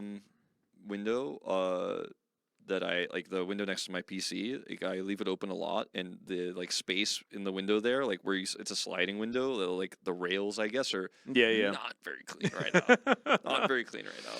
Yeah, no, it's not great. Casters, if you could combine two champions, who would have the most fun voice lines? Brolaf and I'm like, for me, I'm like Ezreal plus anything, just to hear like Brolaf Ezreal. Like, if you could imagine, like, I don't know, Ezreal's voice lines in Mordekaiser's voice.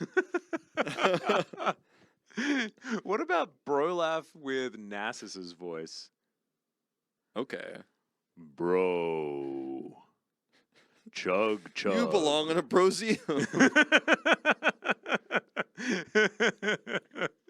Just imagine Mordekaiser's like, I definitely do not have a plan. I totally have one of those. That's a good question. We'll have to come back to you on that one. So if you just hop over to the Challenger broadcast tomorrow, Chronicler and Valdez will be able to update you. I'm just chilling in my chair. I'm like leaning back. Yeah, it's one of those days where I'm like, it's casual. It's like a casual vibe today because it's a 3-0. Like, I said a bad word on the stream. It's that was game 1 as well. Wow. I know. I'm surprised we didn't like. By the way, oh my god, I've never actually noticed that it says challenge to the top. Oh yeah, it actually scared me when I noticed it the first time, and I told Valdez about it, and he was like, "Yeah, it's always been there." I was like, "Really?" I've literally never seen it before. Yeah, I never noticed it until like maybe like week 6 or something like that, and then I was like, "Whose words there?" Like, well, that's exactly what happened. I'm like, oh, is it like now? Like I finally managed to do the magic eye thing, like the little puzzle where you finally get to figure it out, and you're like, I can see it. That's actually that's the first time. Okay, so yeah, Rathan, I'm sorry that it's redundant, but yeah, I had to feel it again. That's how it goes. We still never figured out if the Challengers logo is a ward or not. We're still not sure what it is. Next week it'll say Fast Turtle 23. I hope so. Next week there will be Challengers. So. That's the sad reality. It's gonna be months without Challengers, guys. We only have one more. It's actually, I'm not casting the finals. I'll spoil it.